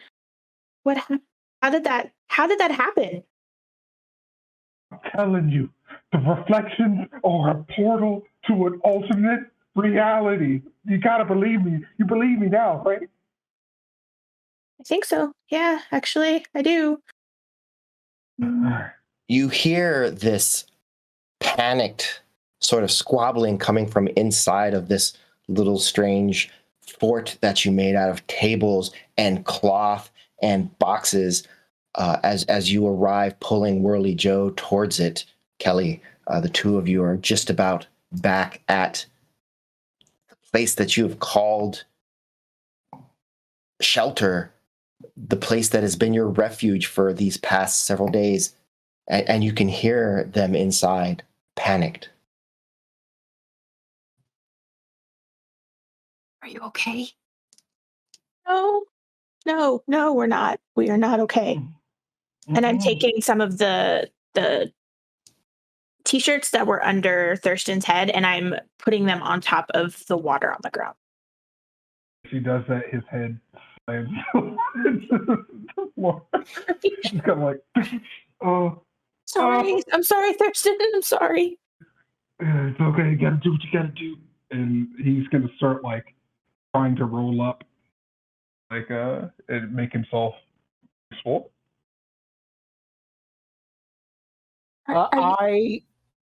Go ahead. No, I was just gonna ask if you guys were okay. Nothing important. Go ahead. I'm not. I mean, I'm with Kelly in that I'm not far. But the second those tornado siren klaxons went off, I slowed down significantly to the point where I'm actually not in the fort. I'm standing outside of it, and in so much as a blind person and look around, I am looking around and I am dead silent.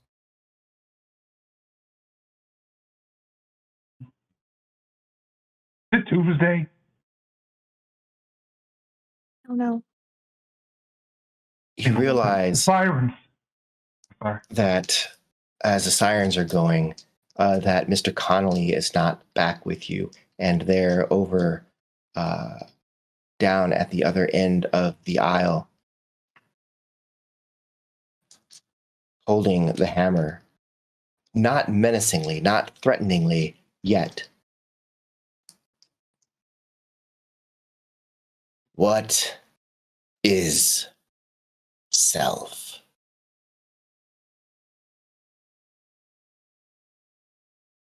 I am you.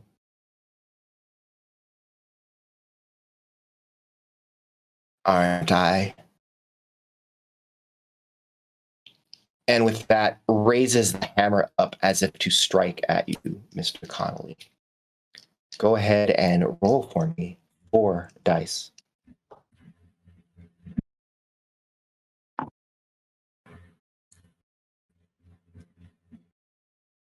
One, and 0 6s. Are you able, do you think, to re-roll that one? Do you have your... I think the moment at the top of the cards is I will find hope if I can save a student from harm. I see. Your moment is what's next. Very good. With that, we blow out the 5th candle, leaving us with 5 candles.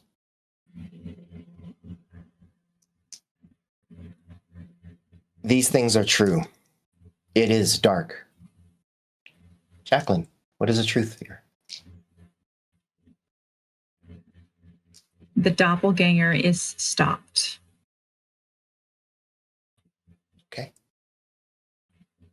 John? Truth is, I start walking forward. Okay. Chris?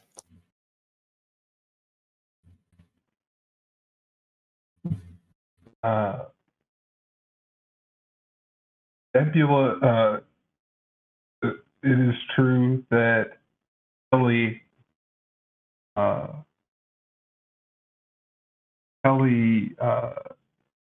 defeats the doppelganger.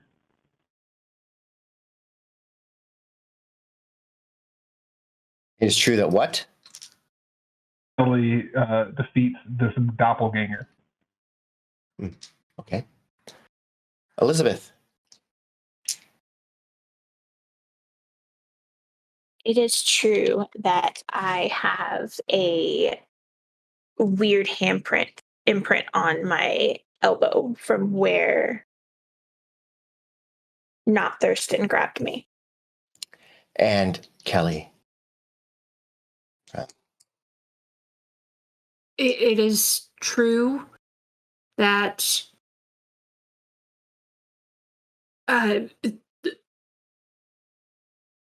the water has crossed a wire and sparks are flying now from near the bathroom. There's an electrical hazard in this area. It is unsafe to stay. As the hammer was about to hit,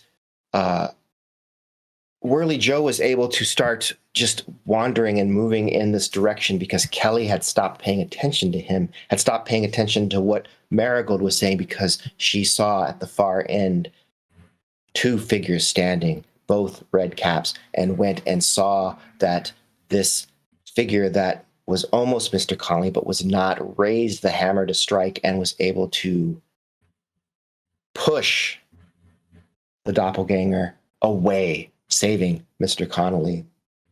And the doppelganger fell into the water, and there was a crash of sparks and electricity as these wires came crashing down, and you shielded your eyes, and when you looked back, all you saw in this wide puddle is the hammer.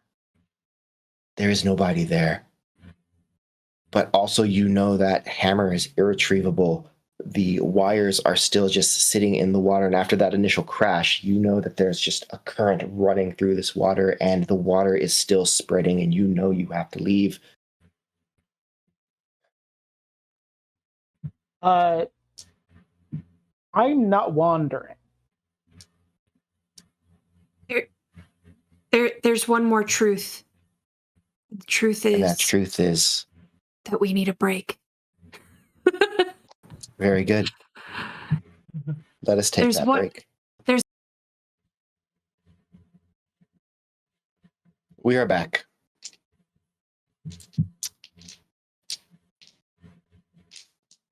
Five candles remain. You know that you have to exit the hall. The water is spreading. Or you have to do something. Something has to be done. The wail of the siren outside, the sounds of people, perhaps,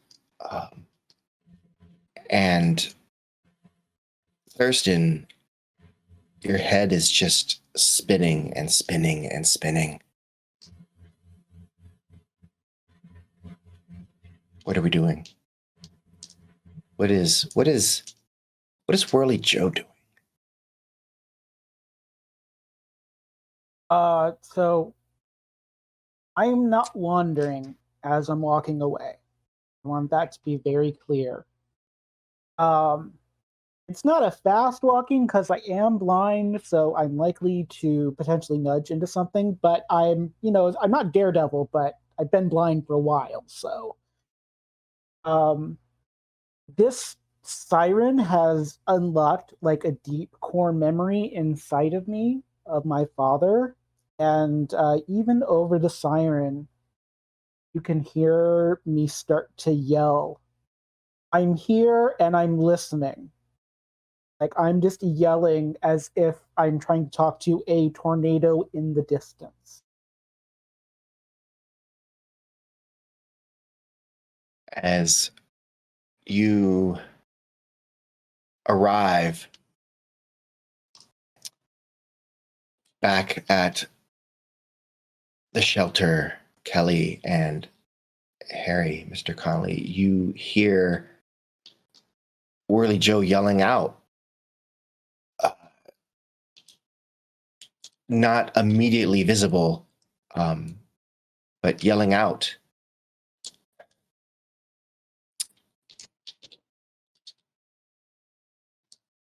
What do you do? Quiet. I do not think he's going to listen to you.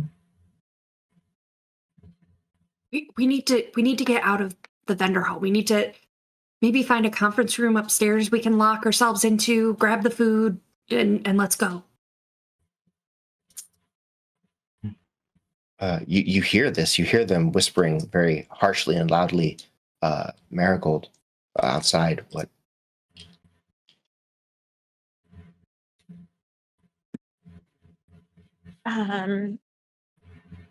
She's still kind of holding her elbow. It doesn't hurt, but she's really freaked out that there's like this imprint, this handprint on her elbow. I'm gonna look at Thurston. Are you okay for a moment? I'm just gonna poke my head out, but do you need me for anything? You do what you got to do. And he kind of like short circuits for a second, and he's like, "I'll be fine. I'll be fine. You sure? Just go." And I'm not going far though. I'm just gonna poke my head out. I'll be right here if you need me. All right. And then I'm gonna get up and poke my head out to see what is going on with Marigold and Mr. Connolly. With Kelly? Okay? Yeah, sorry. With Kelly and Mr. Connolly. The water with the reflection and the sparks with the wires, we got to get out of here. It's not safe here anymore. We have to find a new place. Let's collect the food. Thurston move in there? I don't know. I don't know. But we can try. And I go back in.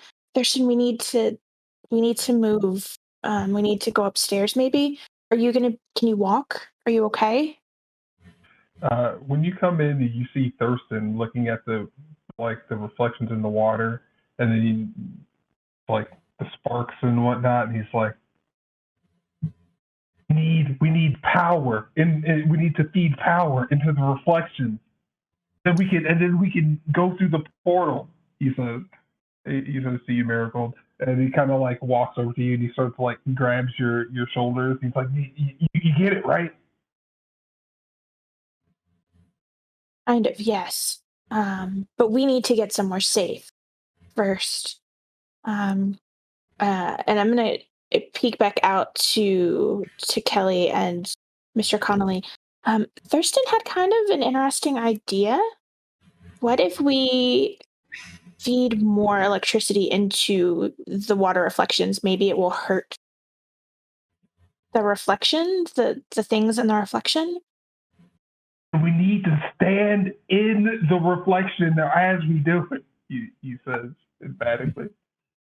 I don't agree with that, but maybe as a last resort, we could hurt whatever's in the reflection. I'm not opposed to trying something, but we have to find a safe place first, and then we can try that. Agreed. All right, let's move upstairs. Whirly Joe, I swear, if you don't stop yelling, you are not coming with us. Agreed.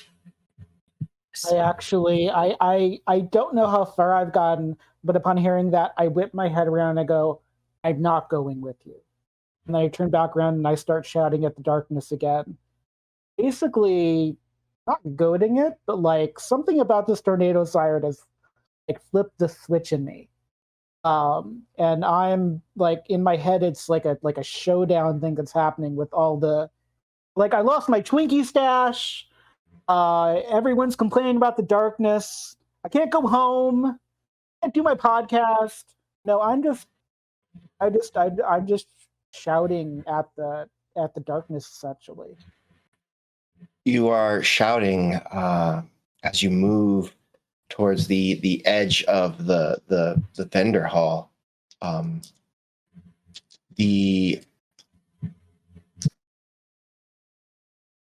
The skylight sort of above you,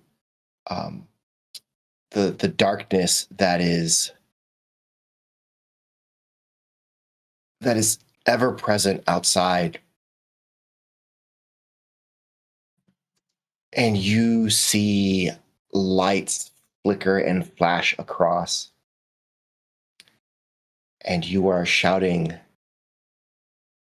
and then you realize that you see lights flicker and flash across, and there's a shape, a face, and it is rushing towards you so fast.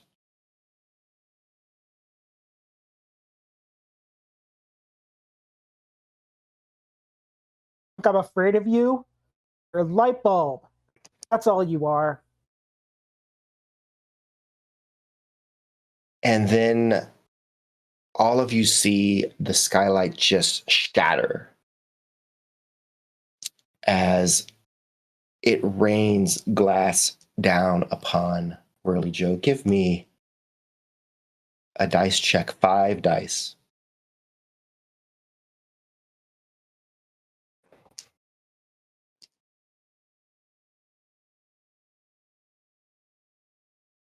No ones, but no sixes.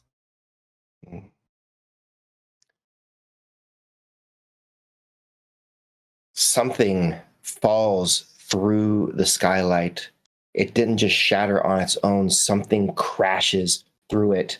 It's big, it's dark, it sucks in the ambient silvery light, that death light that is just permeating everything. It draws it in. It's like a black hole of darkness that crashes down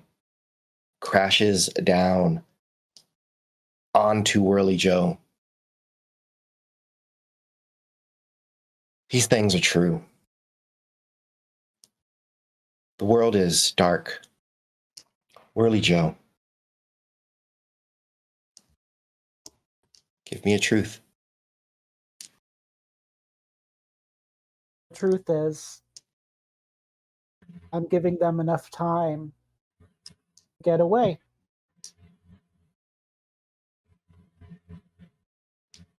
Thurston, tell me something that is true.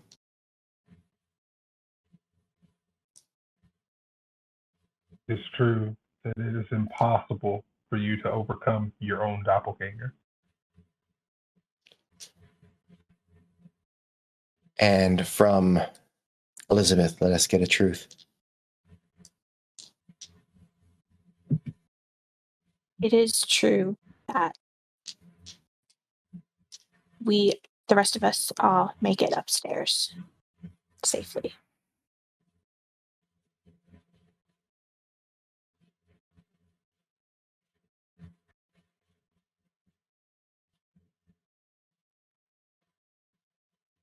And we are alive. There are 4 candles remaining. We are alive. We are alive. Alive. We're getting worse at this. I don't know if think I'm it's even supposed to actually say it at this point. Whirly Joe,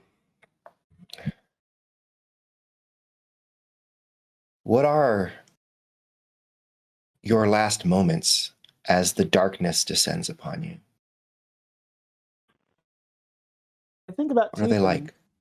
I think about my father.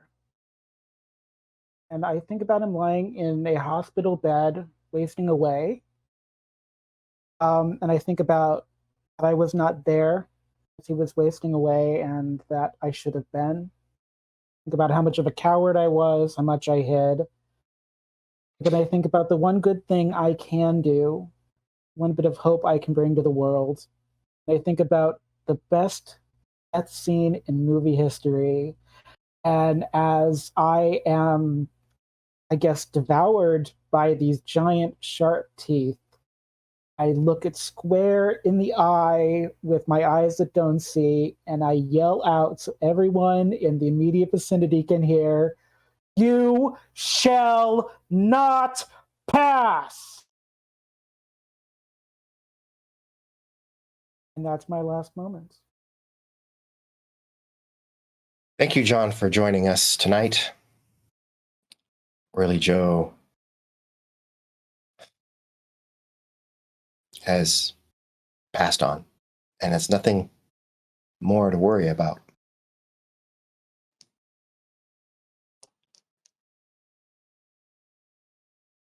As the rest of you escape upstairs,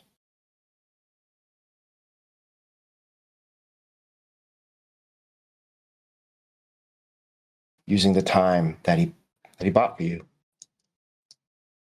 You are running to the stairwell, and you get upstairs, and there's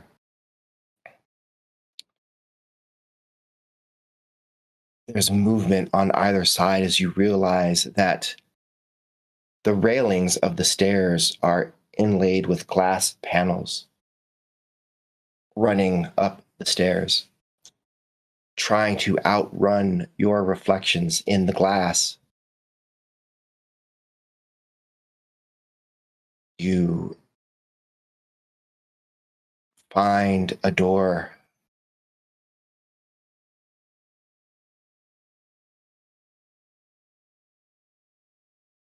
Who opens that door? Thurston will stumble through the door.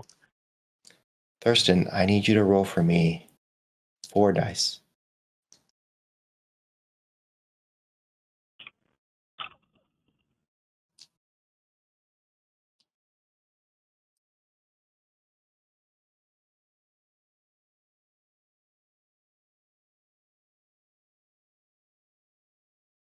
1, 6, 2 1s. Oh. Would you like to use either a virtue or a vice to re-roll those ones? Yes, I am belligerently. Yeah, I will roll these 2 1s. Re-roll these 2 1s.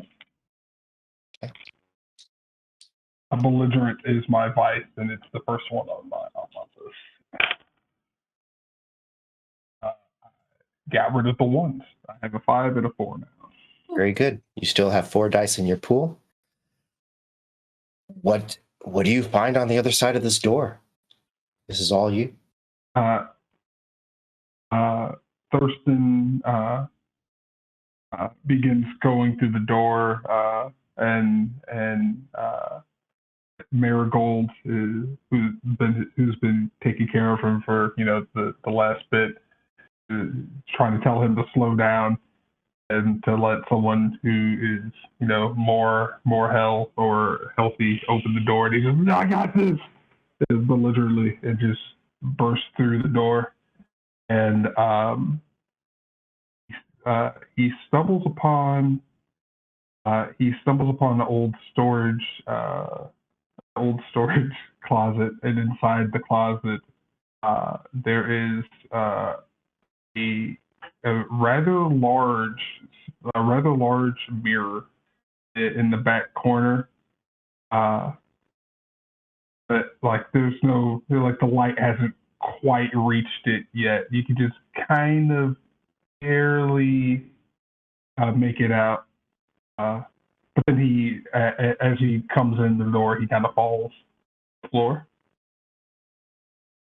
As Thurston falls to the floor and the rest of you crowd in behind, you realize at the last moment that there is a large mirror at the other side, the far side of this storage room. It's not a very large room. Big enough, though.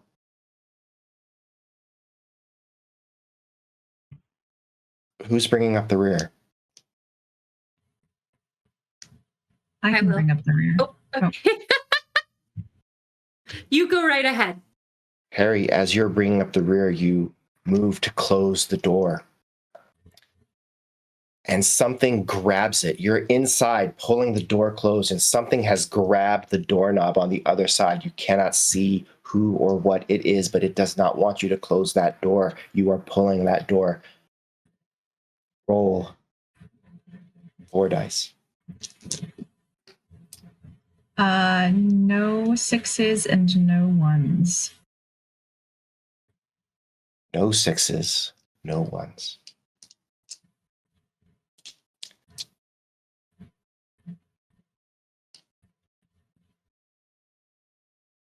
The door is wrested from your grip and slammed open, and you see standing there the man from before, the man that had held a gun to Marigold.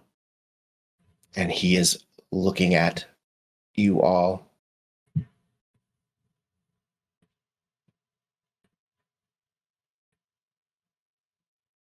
These things are true. The world is dark. Jacqueline, what is a truth? This man is the last person Mr. Connolly sees.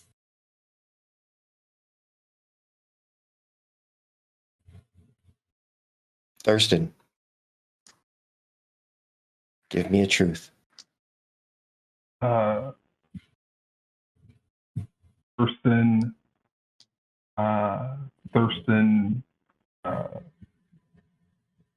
runs this man through with the sword after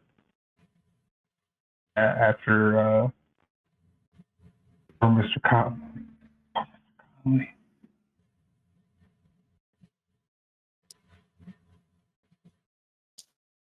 So guys, didn't you just say that he was the last one you see? He's the last person that Mr. Connolly will see. That's that.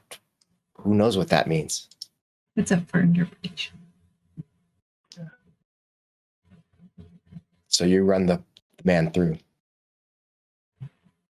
Very good. Very, very well. And for what it's worth, we are alive. We are alive. You're alive. We're alive.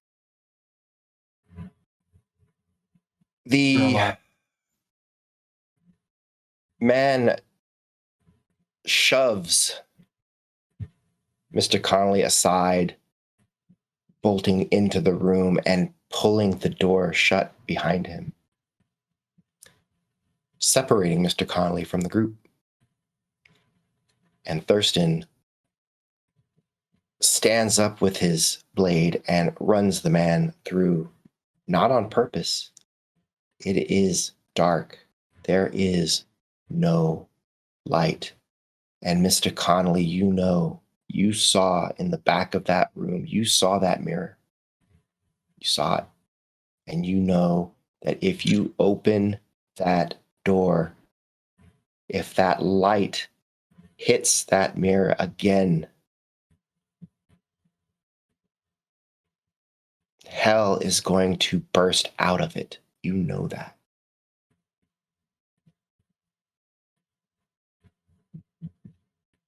There is a scream echoing through,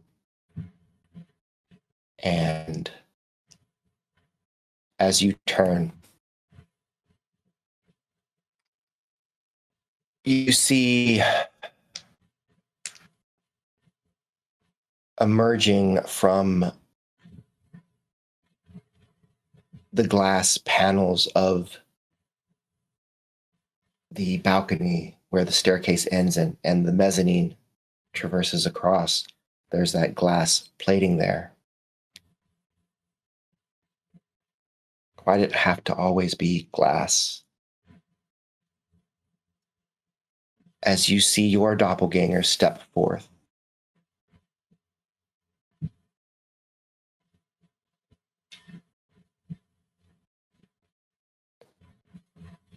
you don't have to run.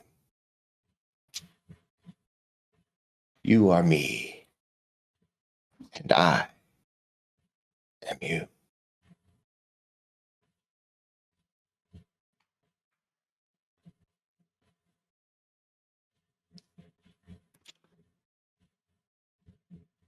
Come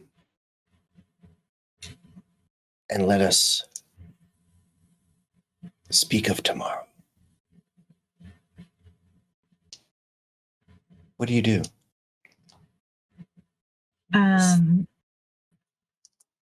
Mr. Connolly looks around him, sees the closed door, ceiling in the light, and sees the glass that surrounds him, and with just like one last final thing, tries to like tackle the doppelganger, using his meager weight to pull him down the stairs and buy those in the storage closet a little bit more time. This is your moment.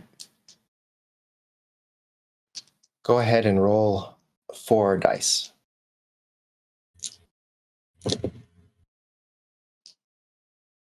Oh. 1, 6, 0, 1s. I think we're at 3, but 1 success. That is your moment. As you slam into him and you push him over the edge, the both of you topple off. And as you speed to the ground, you know that for whatever it's worth, you have bought your companions just a little more time. Just another moment. And maybe, just maybe, in some reality, there is some universe where that moment will be enough for them to survive and make it through to the other side. This is a sacrifice. And you burned your hope getting it, which would normally give you a hope dice to use for the rest of the game. However, you have died. But you are passing that hope along. Who do you want to give that hope die to? I give that hope die to Marigold. Marigold, you have an additional die to use that succeeds on a 5 or 6. Janity, thank you so much for playing with us this evening. I'm sorry, but Mr. Connolly is dead.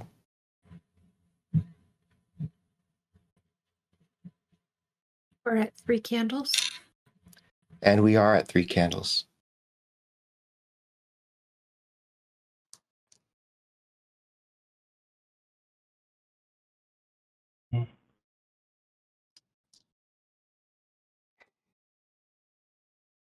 You are in this room. It is so dark. The warm blood is pouring down the blade and onto your hand as the man slips further onto the blade and he whispers,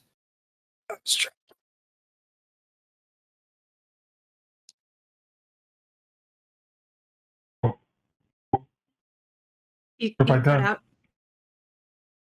Hmm? You cut out, Danny. He said, I was trying to warn you. With his last breath. And he, Thurston kind of leaves the sword in him, and he just kind of lets go, and he looks down at his hands, and you can kind of see that, like, a little bit of clarity finally, like, reached his eyes after he stabbed this man. And like, what have I done? And he looks to Marigold and Kelly, and you see that he's very confused in this moment.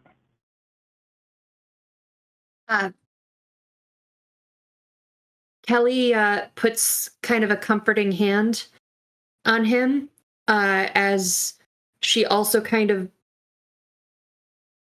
like moves him or like encourages him to step to the side, where she passes and takes her sword and uses the hilt and smashes the mirror. Marigold puts her hand on the doorknob and, tears streaming down her face, whispers, "We have to go help him. Mr. Connolly's out there alone and we have to go help him." When the door had closed, it had cut off any light. There are no seams under the door. There are no lights. There are no windows in this room. When that door closed, it was pitch black. But as the dead weight of the man Thurston had run through with his sword fell, he did see the blood on his hands. He saw that blood because there was light. There's this pale, sickly, silvery light that emanates from the mirror as Marigold goes to open the door and Kelly goes to smash the mirror. Rem Alternis, give me 3 dice on your roll.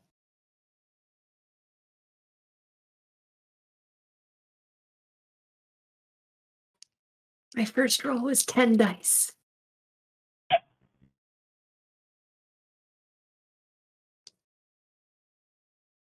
This is a critical roll, depending on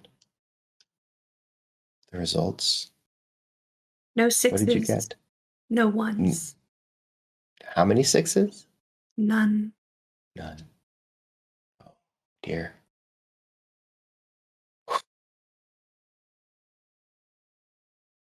You rear back and you lunge forward to smash the mirror with your blade.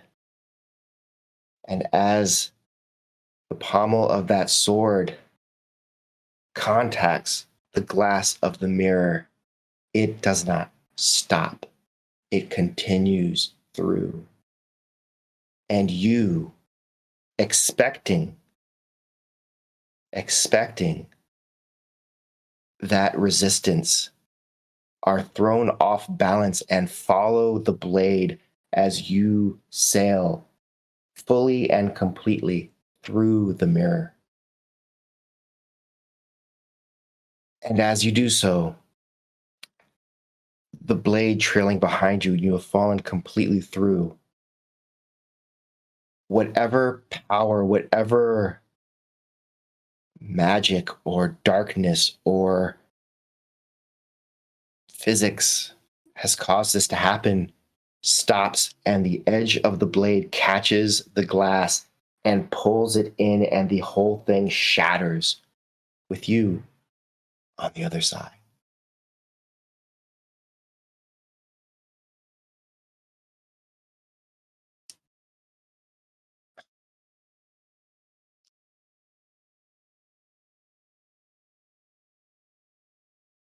What I told you. What horrors await on the other side of the looking glass are unknown to us.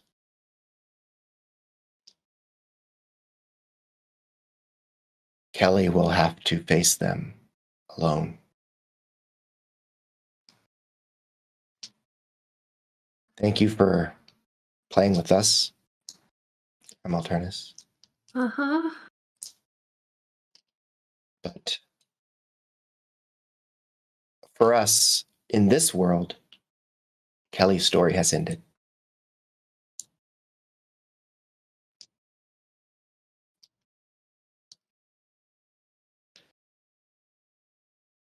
We will be down to 2 candles.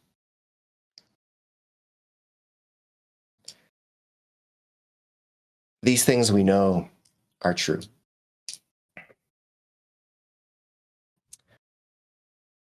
The world is dark. And Elizabeth, with the hope die, what is the other truth, the one final truth you have available to your group?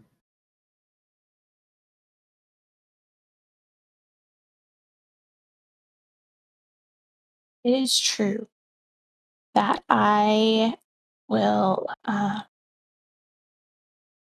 take off my cardigan and I cover all the remaining glass pieces under it. And now we're just in pitch black darkness. It is pitch black. And we are alive. We are alive. We really suck at this. We are alive. Terrible.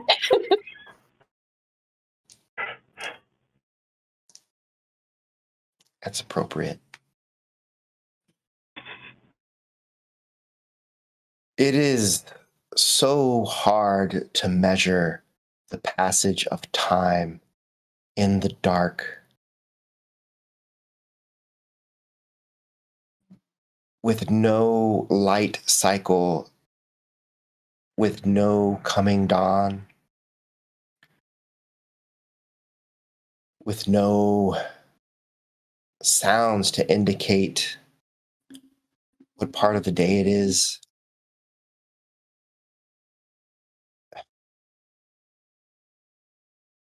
Maybe you're there for a handful of hours. Maybe it's days.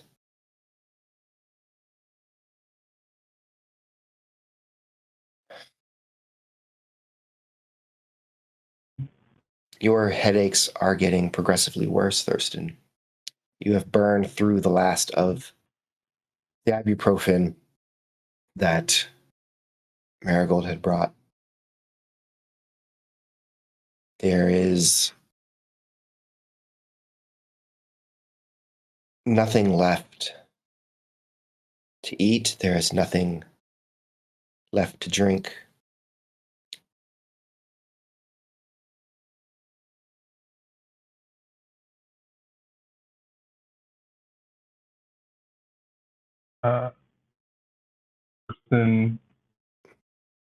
Person sits up,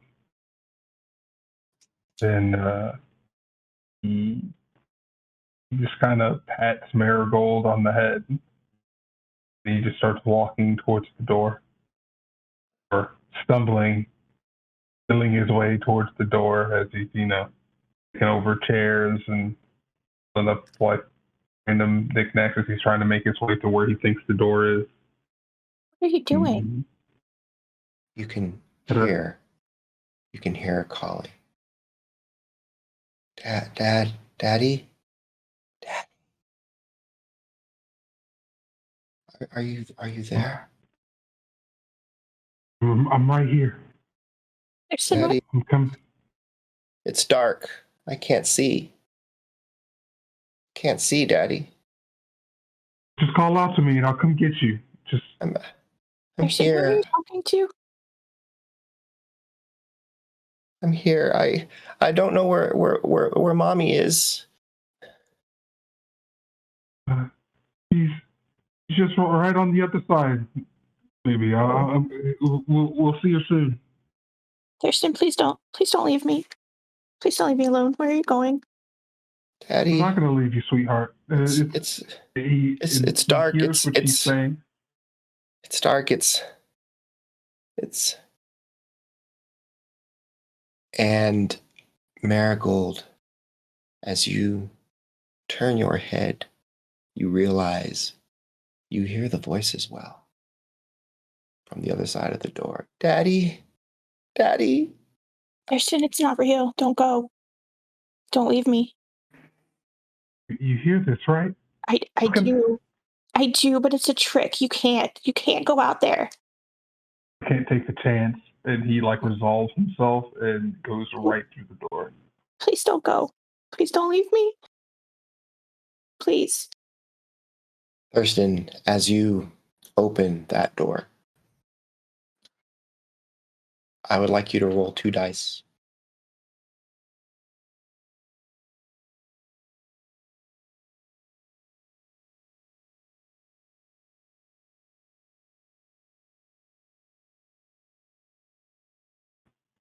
Ones.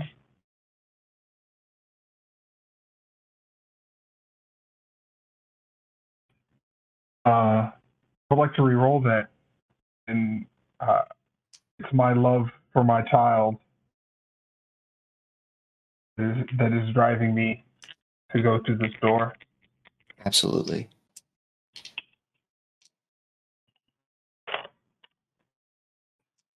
Two threes. It is your love for your child that leads you to open that door. And when you open that door, you can see her there, standing right in the middle of that balcony, on that mezzanine overlooking.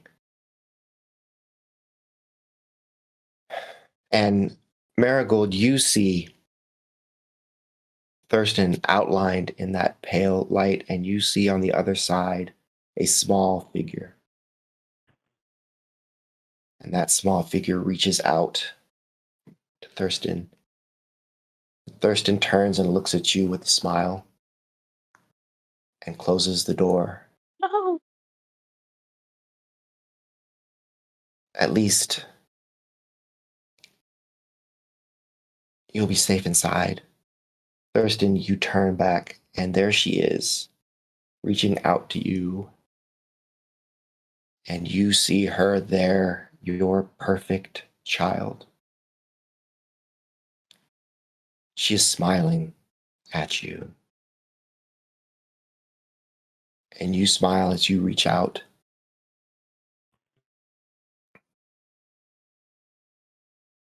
And as you embrace, there is no one around that can see the triumphant smile on her face, the blackness of her beady eyes,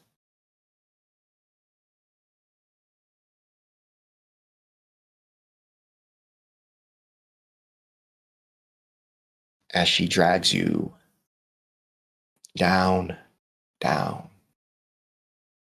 and down.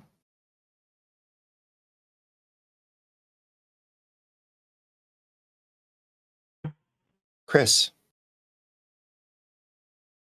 thank you very much for joining us tonight.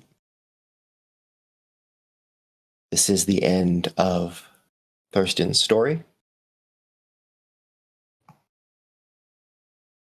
As we reduce ourselves down to one candle.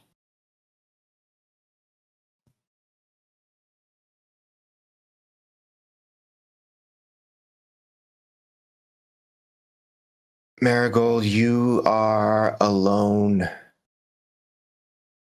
And these things are true. It is dark. And you are alive.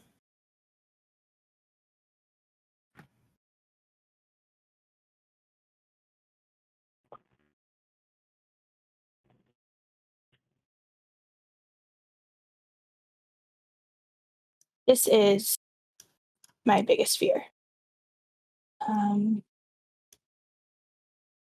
I was always alone. I was a foster child. I didn't have any real family. I never had any real friends. Mr. Connolly was the first person to really care about me. And now I'm alone again.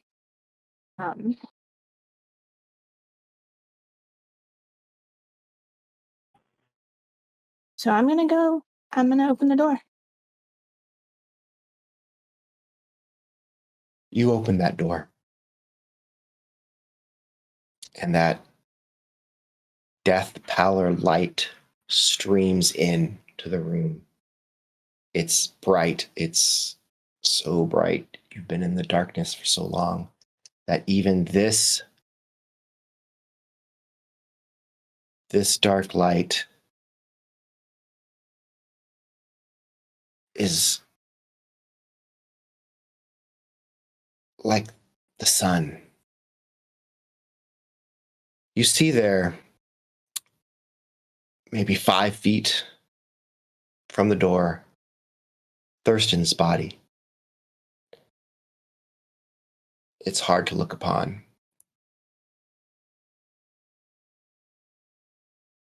It is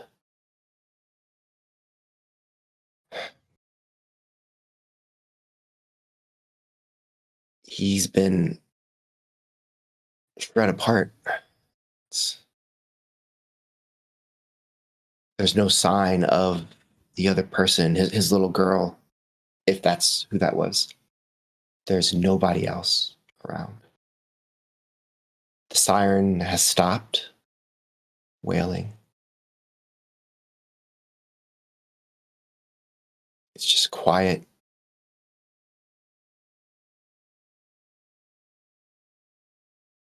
So quiet.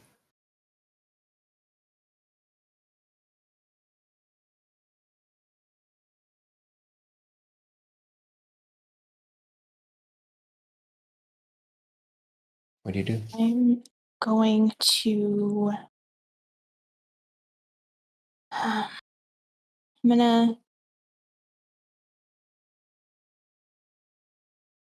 kneel down by Thurston's body and put my hand on his shoulder and just say, "I'm sorry. I'm sorry this happened to you." And then I'm going to try to find them. Okay.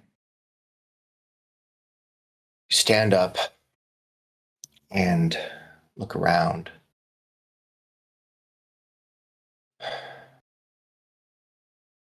Where do you think the best place to find them is going to be? I'm gonna head. I'm gonna head to. Do I see any light anywhere? The whole of the world is bathed in this diffuse light, and now you realize it is coming from every reflective surface, whether that is a mirror or just glass that is, as this light recurses on itself, and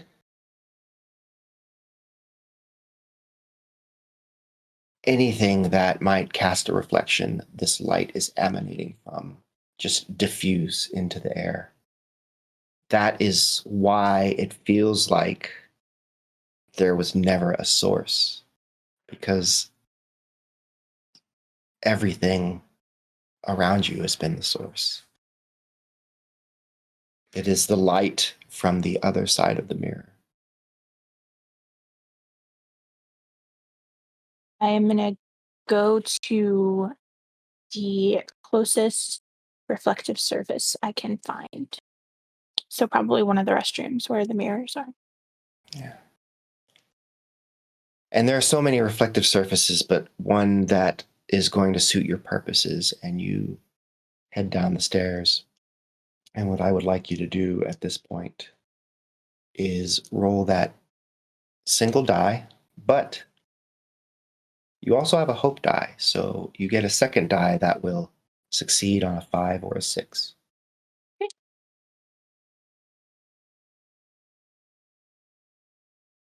I got 1 success and 1 failure.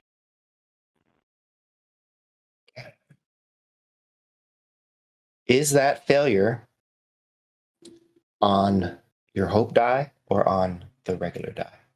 On the hope. You've burned that hope die. You go down steps, and I will say that before you arrive at a bathroom, there's actually, in this hall, you realize that there is a wall that has just this large mirror on it, reflecting everything in the hallway, the art on the back wall, the seating, tables for the cafe. It's massive.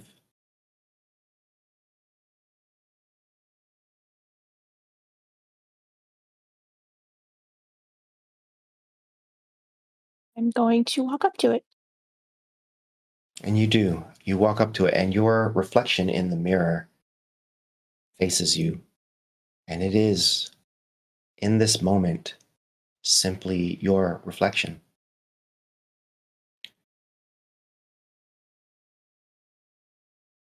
Looking back at you, studying you the same way that you are studying it. Looking for something in it that is not your reflection, that is not you when you are looking.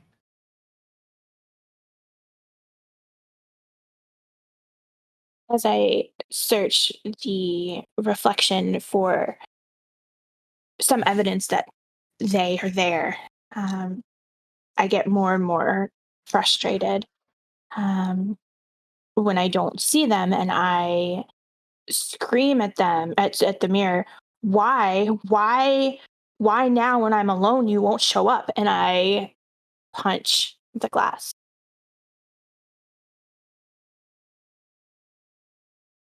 You have a single dice to roll. Please do so.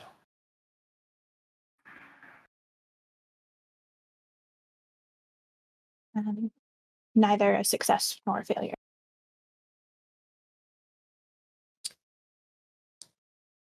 You punch the glass, and it cracks, splintering out in several directions, this spider web. And as you step back, holding your hand, knowing that it's bleeding, feeling that pain, but just numb to it, you step back. And in each cracked pane of the mirror, you see your reflection. 5, 6, 7, 8 parts of you. In this reflection, you see just your left arm, in this one, your torso, down here, your feet, and in this one here, your face. Your face. Eyes dark as night. And as one, surging forth from this mirror, this misshapen reflection of you, cracked and splintered, peels forth from the mirror, falling and flowing to the ground and rolling up in front of you like some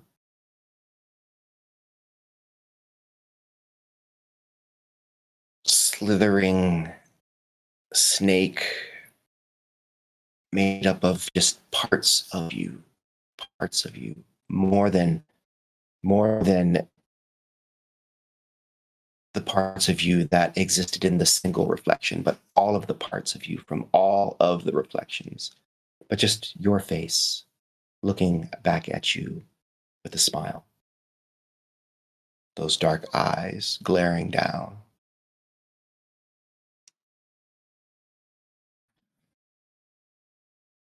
And with the flicker and a flash, you are consumed by darkness.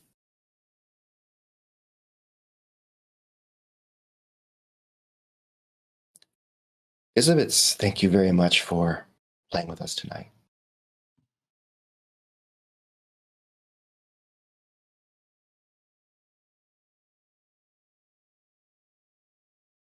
The hallways of the convention center are silent.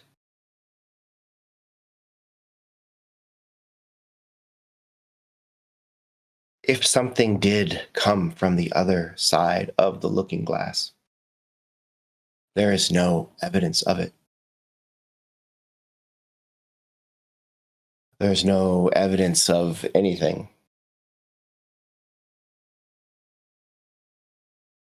to remind us of these 5 individuals who made their last stand here.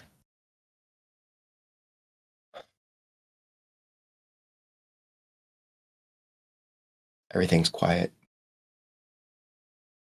But these things we know are true.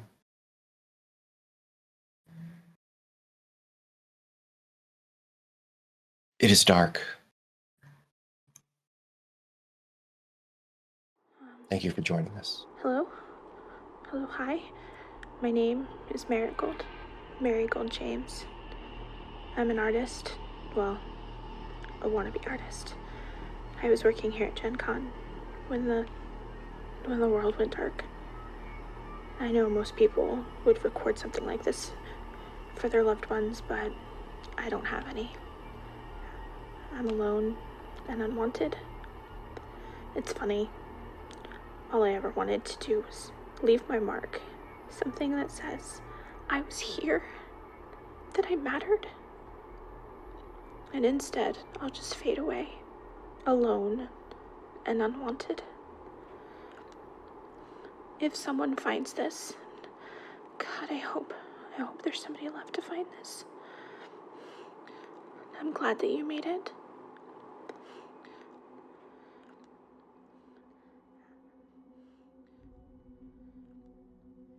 Greetings, I am Mr. Connolly, Harry Connolly, my apologies. I am accustomed to introducing myself to my students.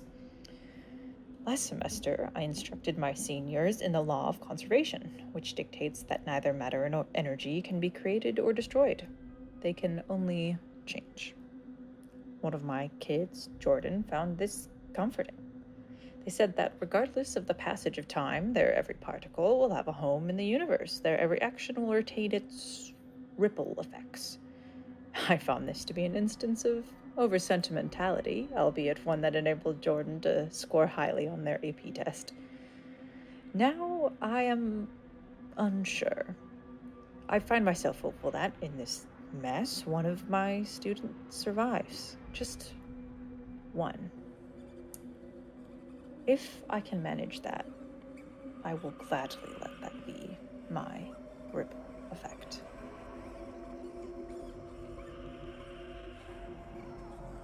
Shirley? Junior? Is that you? I knew. I could just feel that you guys were still here. Just needed to get to one more level. Just get past one more obstacle. And I knew I'd see your faces again. It's been a long walk and a hard fight to get here, but it's been worth it. I love you. Come here. Give me a hug. Contrary to popular belief, the name Whirly Joe is not from Twister. That's just what I always tell people. In reality, it came from a cassette tape. When I was a kid, Dad used to get these old recorded radio shows and make us all gather around and listen to them. Whirly Joe was this Jim Neighbors-styled happy idiot gas station attendant. I never found the last tape, but I guess this radio show premise was that it was a town on Mars. Weird little show. Still not sure why I eviscerated my dad's favorite movie for the first podcast, but cows flying past windshields. That was it for him in the good times department.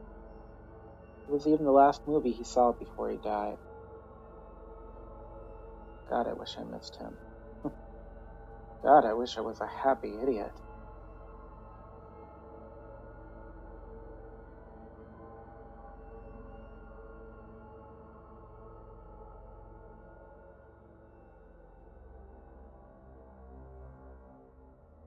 I don't like thinking about sad things.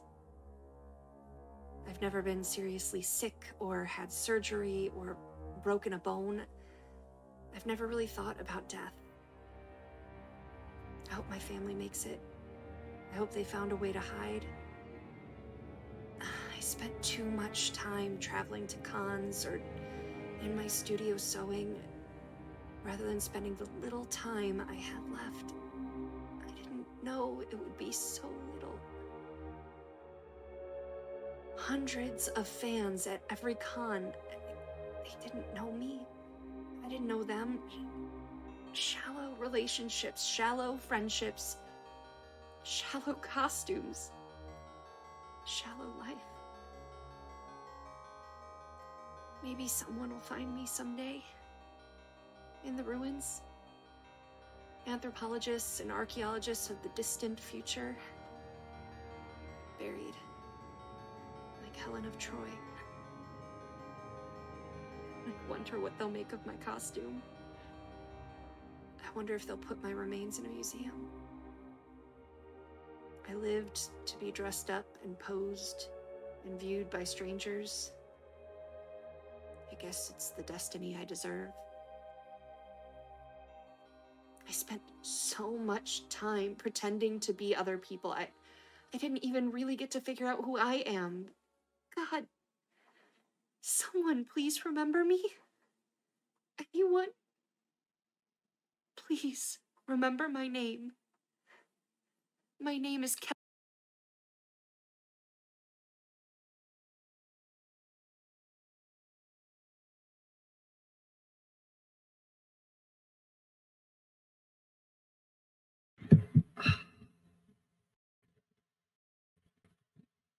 Hi everyone.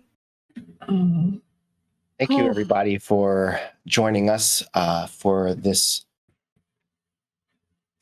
one shot of 10 Candles. Thank you, Danny. We're seriously fantastic. This is your story. You guys made it up. I just said it was going to be at this place, and it was going to be dark. Real quick, check in. How is everybody feeling? Is everybody okay? Mm-hmm. Stressed and sad, but that's just normal for this game.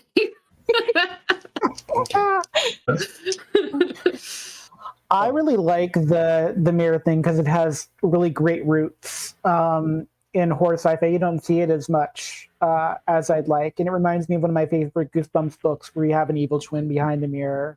I appreciate both the complete and utter terror as I'm sitting here almost having peed myself, and just the great spin on it, and using fabulous Gen Con as a base is wonderful. So. Yeah. I thought that might be appropriate given the medium that we are broadcasting from.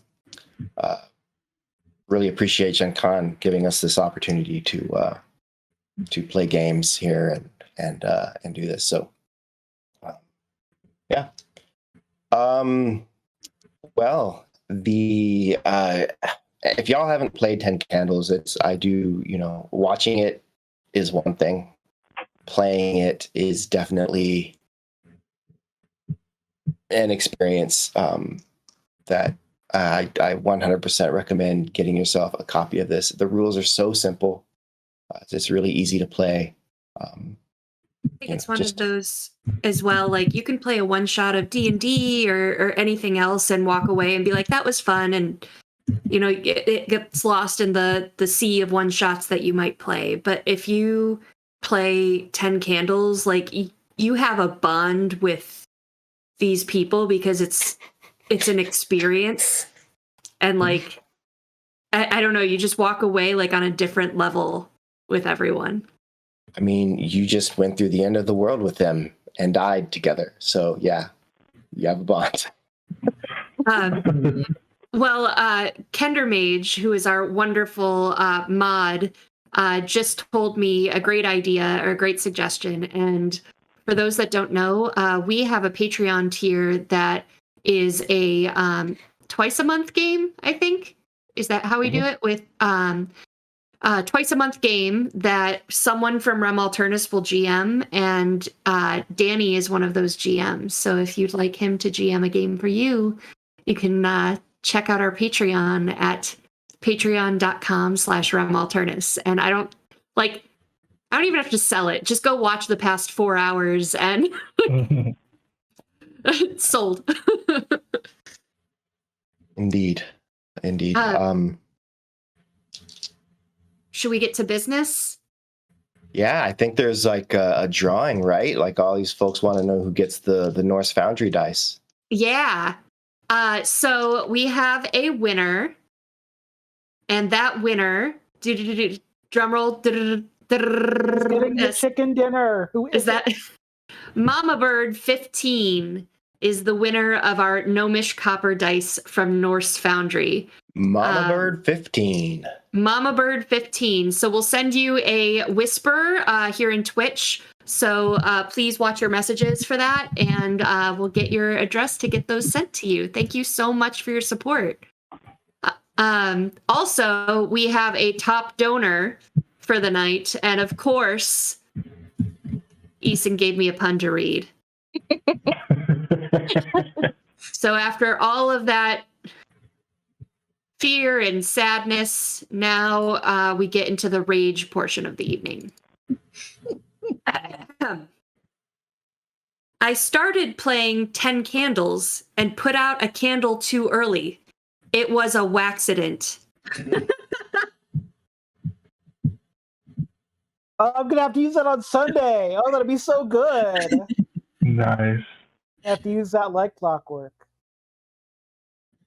I'm a little angry at that one, I think. I don't know. The delivery is what did it for me. Yeah.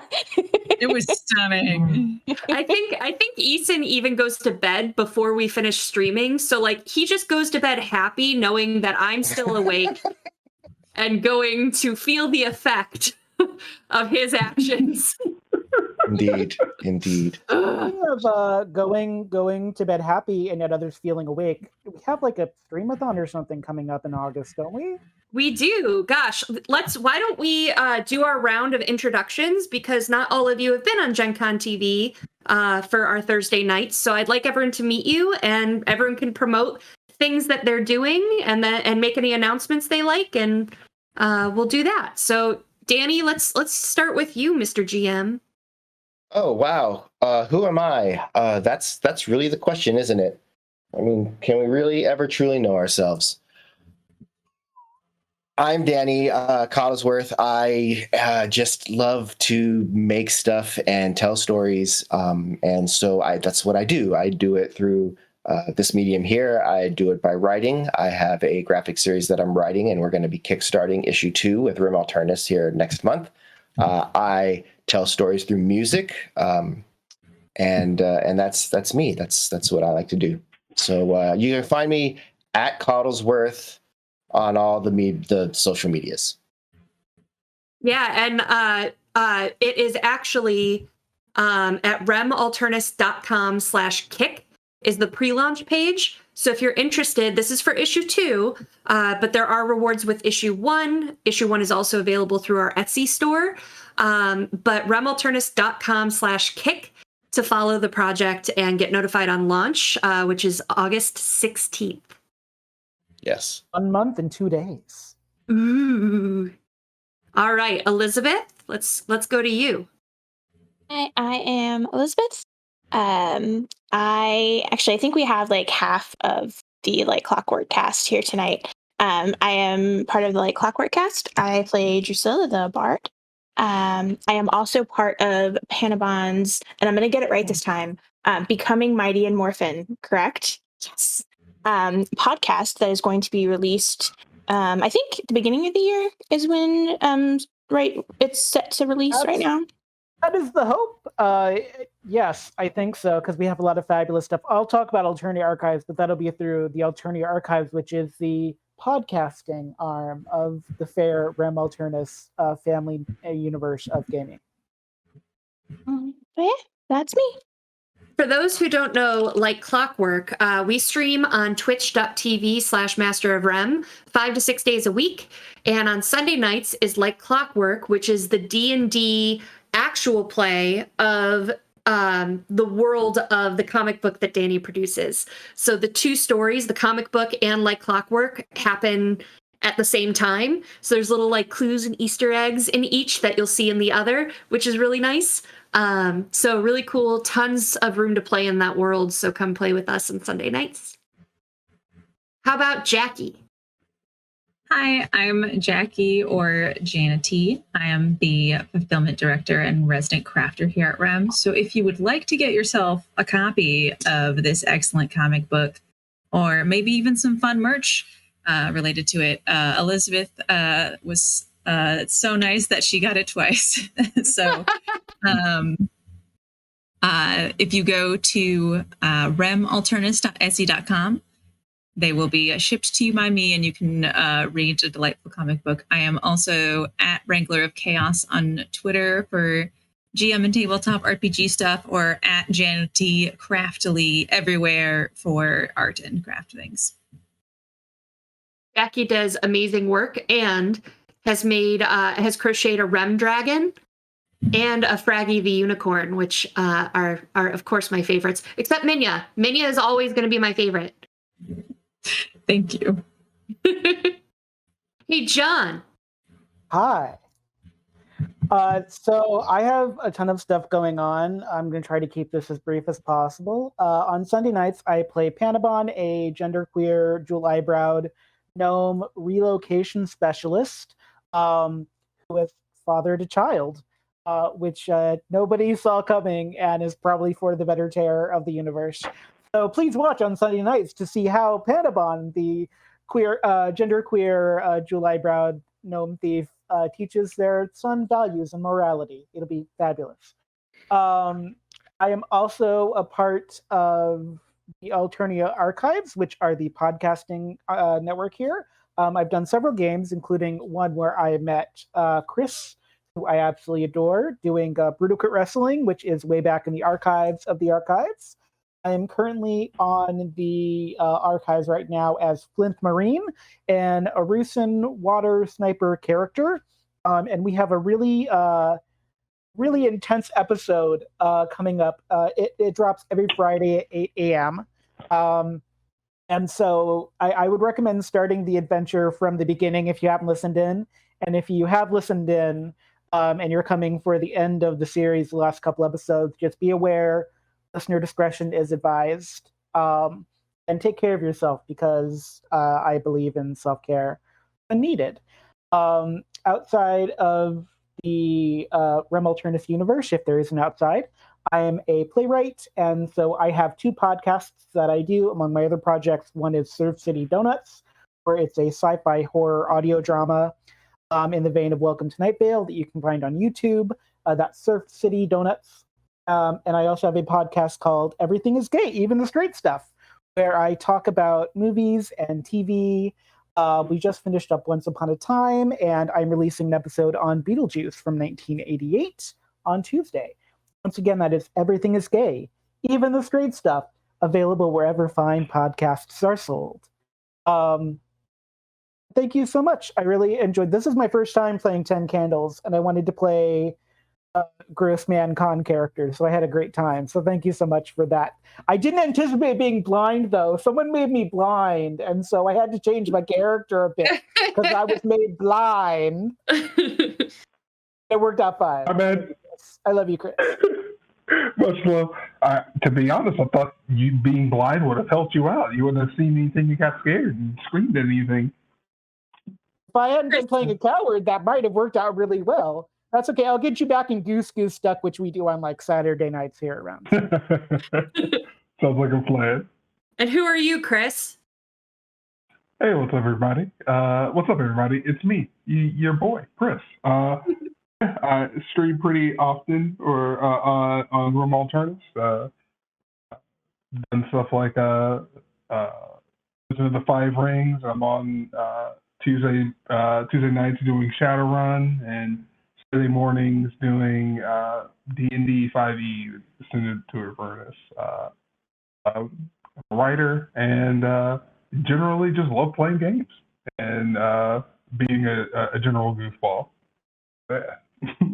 Heck yeah. And by the way, I think that's the first time I've heard you call yourself a writer, and I love it. Oh, well, why, thank you. Writing. So, and I'm Rem. I am the owner of Rem Alternis Productions, and we are a nerdy media production company, and we do a ton of work. So things we've got coming up, we will be at Gen Con. Well, I will be at Gen Con, and a couple of the team as well. Tom, who runs tech. Thank you, Tom. Everything looked so good tonight. Like, beautiful.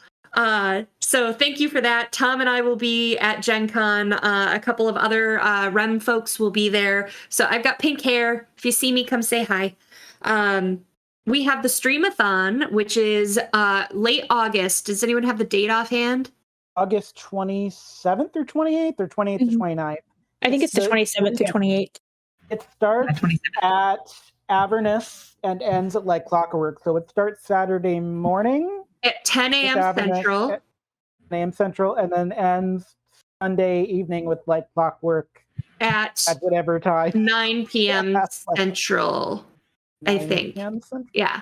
So 35 hours of streaming, and we're going to have a ton of games, a ton of GMs, and it's really, it's celebrating the anniversary of when we started streaming, but it's also a chance for our community to come play with us. So if you've always thought about live streaming, but didn't know if you had the equipment or whatever, like it doesn't have to be the best quality microphones and cameras. Just come play with us for the weekend and have fun. So join our Discord server. The Streamathon won't just be D&D, right? Like my Power Ranger game, I'm going to be doing a couple of one-shots in, and that's in essence 20 system. And I think so you don't have, it doesn't have to be D&D. It doesn't all have to be the maths. So you'll have plenty of chances to try stuff out if you'd like to do something less mathy too. Not the math is bad. Math is good. Definitely. And I am trying to find my link to my Discord. So I'm stalling. There it is. Okay, got it. There you go. We're not on my channel, so I can't use my bang commands. But join our Discord community and come play with us. We'd love to have you. What else is happening? We talked about the Coddlesworth issue 2 Kickstarter. We're also going to be launching a Kickstarter. I believe it's August 30th. Let me make sure. Yep, that's right. Tuesday, August 30th. And it's with Pure Alchemy Soaps. And they're going to be doing a gelatinous cube soap Kickstarter. And I saw the like test ones, and they're really cool. They're pretty beefy, and they jiggle like Jello. And they're going to have like a dice set floating in them. So really cool stuff. And you can follow us again on Discord and on all social media to find out more info about that. And finally, I mentioned during the pre-show, but we've got some things kind of happening that I'll announce later. But Neo-Anarchist podcast and the Arcology podcast are coming to Rem Alternis' YouTube. So really cool stuff. It's going to be a whole relaunch. Those have been podcasts in the past, really popular Shadowrun podcasts, and we're going to relaunch them as streams or recordings. So you'll actually get to see them, and it's going to be really neat, and I'm very excited about it. So that's all of our plans for Q3. Wait, learn to play. Learn to play is a new thing that we're starting too, which is great for people that want to learn to play. Yeah, this quarter we're doing D&D. So once a month there's a character creation session and a one-shot. And I'm doing the August character creation session. So again, if you come to our Discord, you'll find out all about it, and you can join it if you've never played before. Learn to play with us. Open to anyone. Whew. That's a lot of stuff. So much stuff. I want to stress that, like, too. Can you like turn a light on or something, Danny? You're so creepy with the eyeliner. Please. Oh my God, the mouse is back.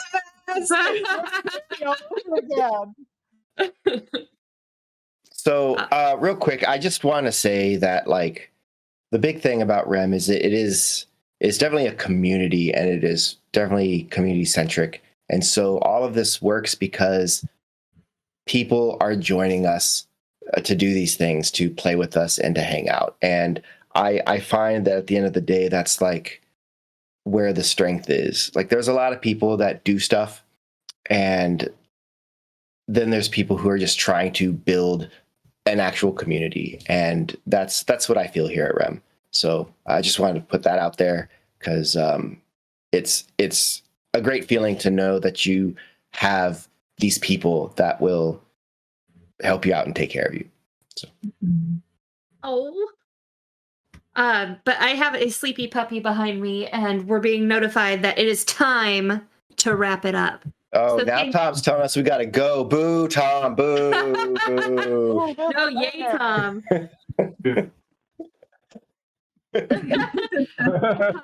Tom did awesome for us again tonight. He did. So thank you so much. Always. I have so much love for that man.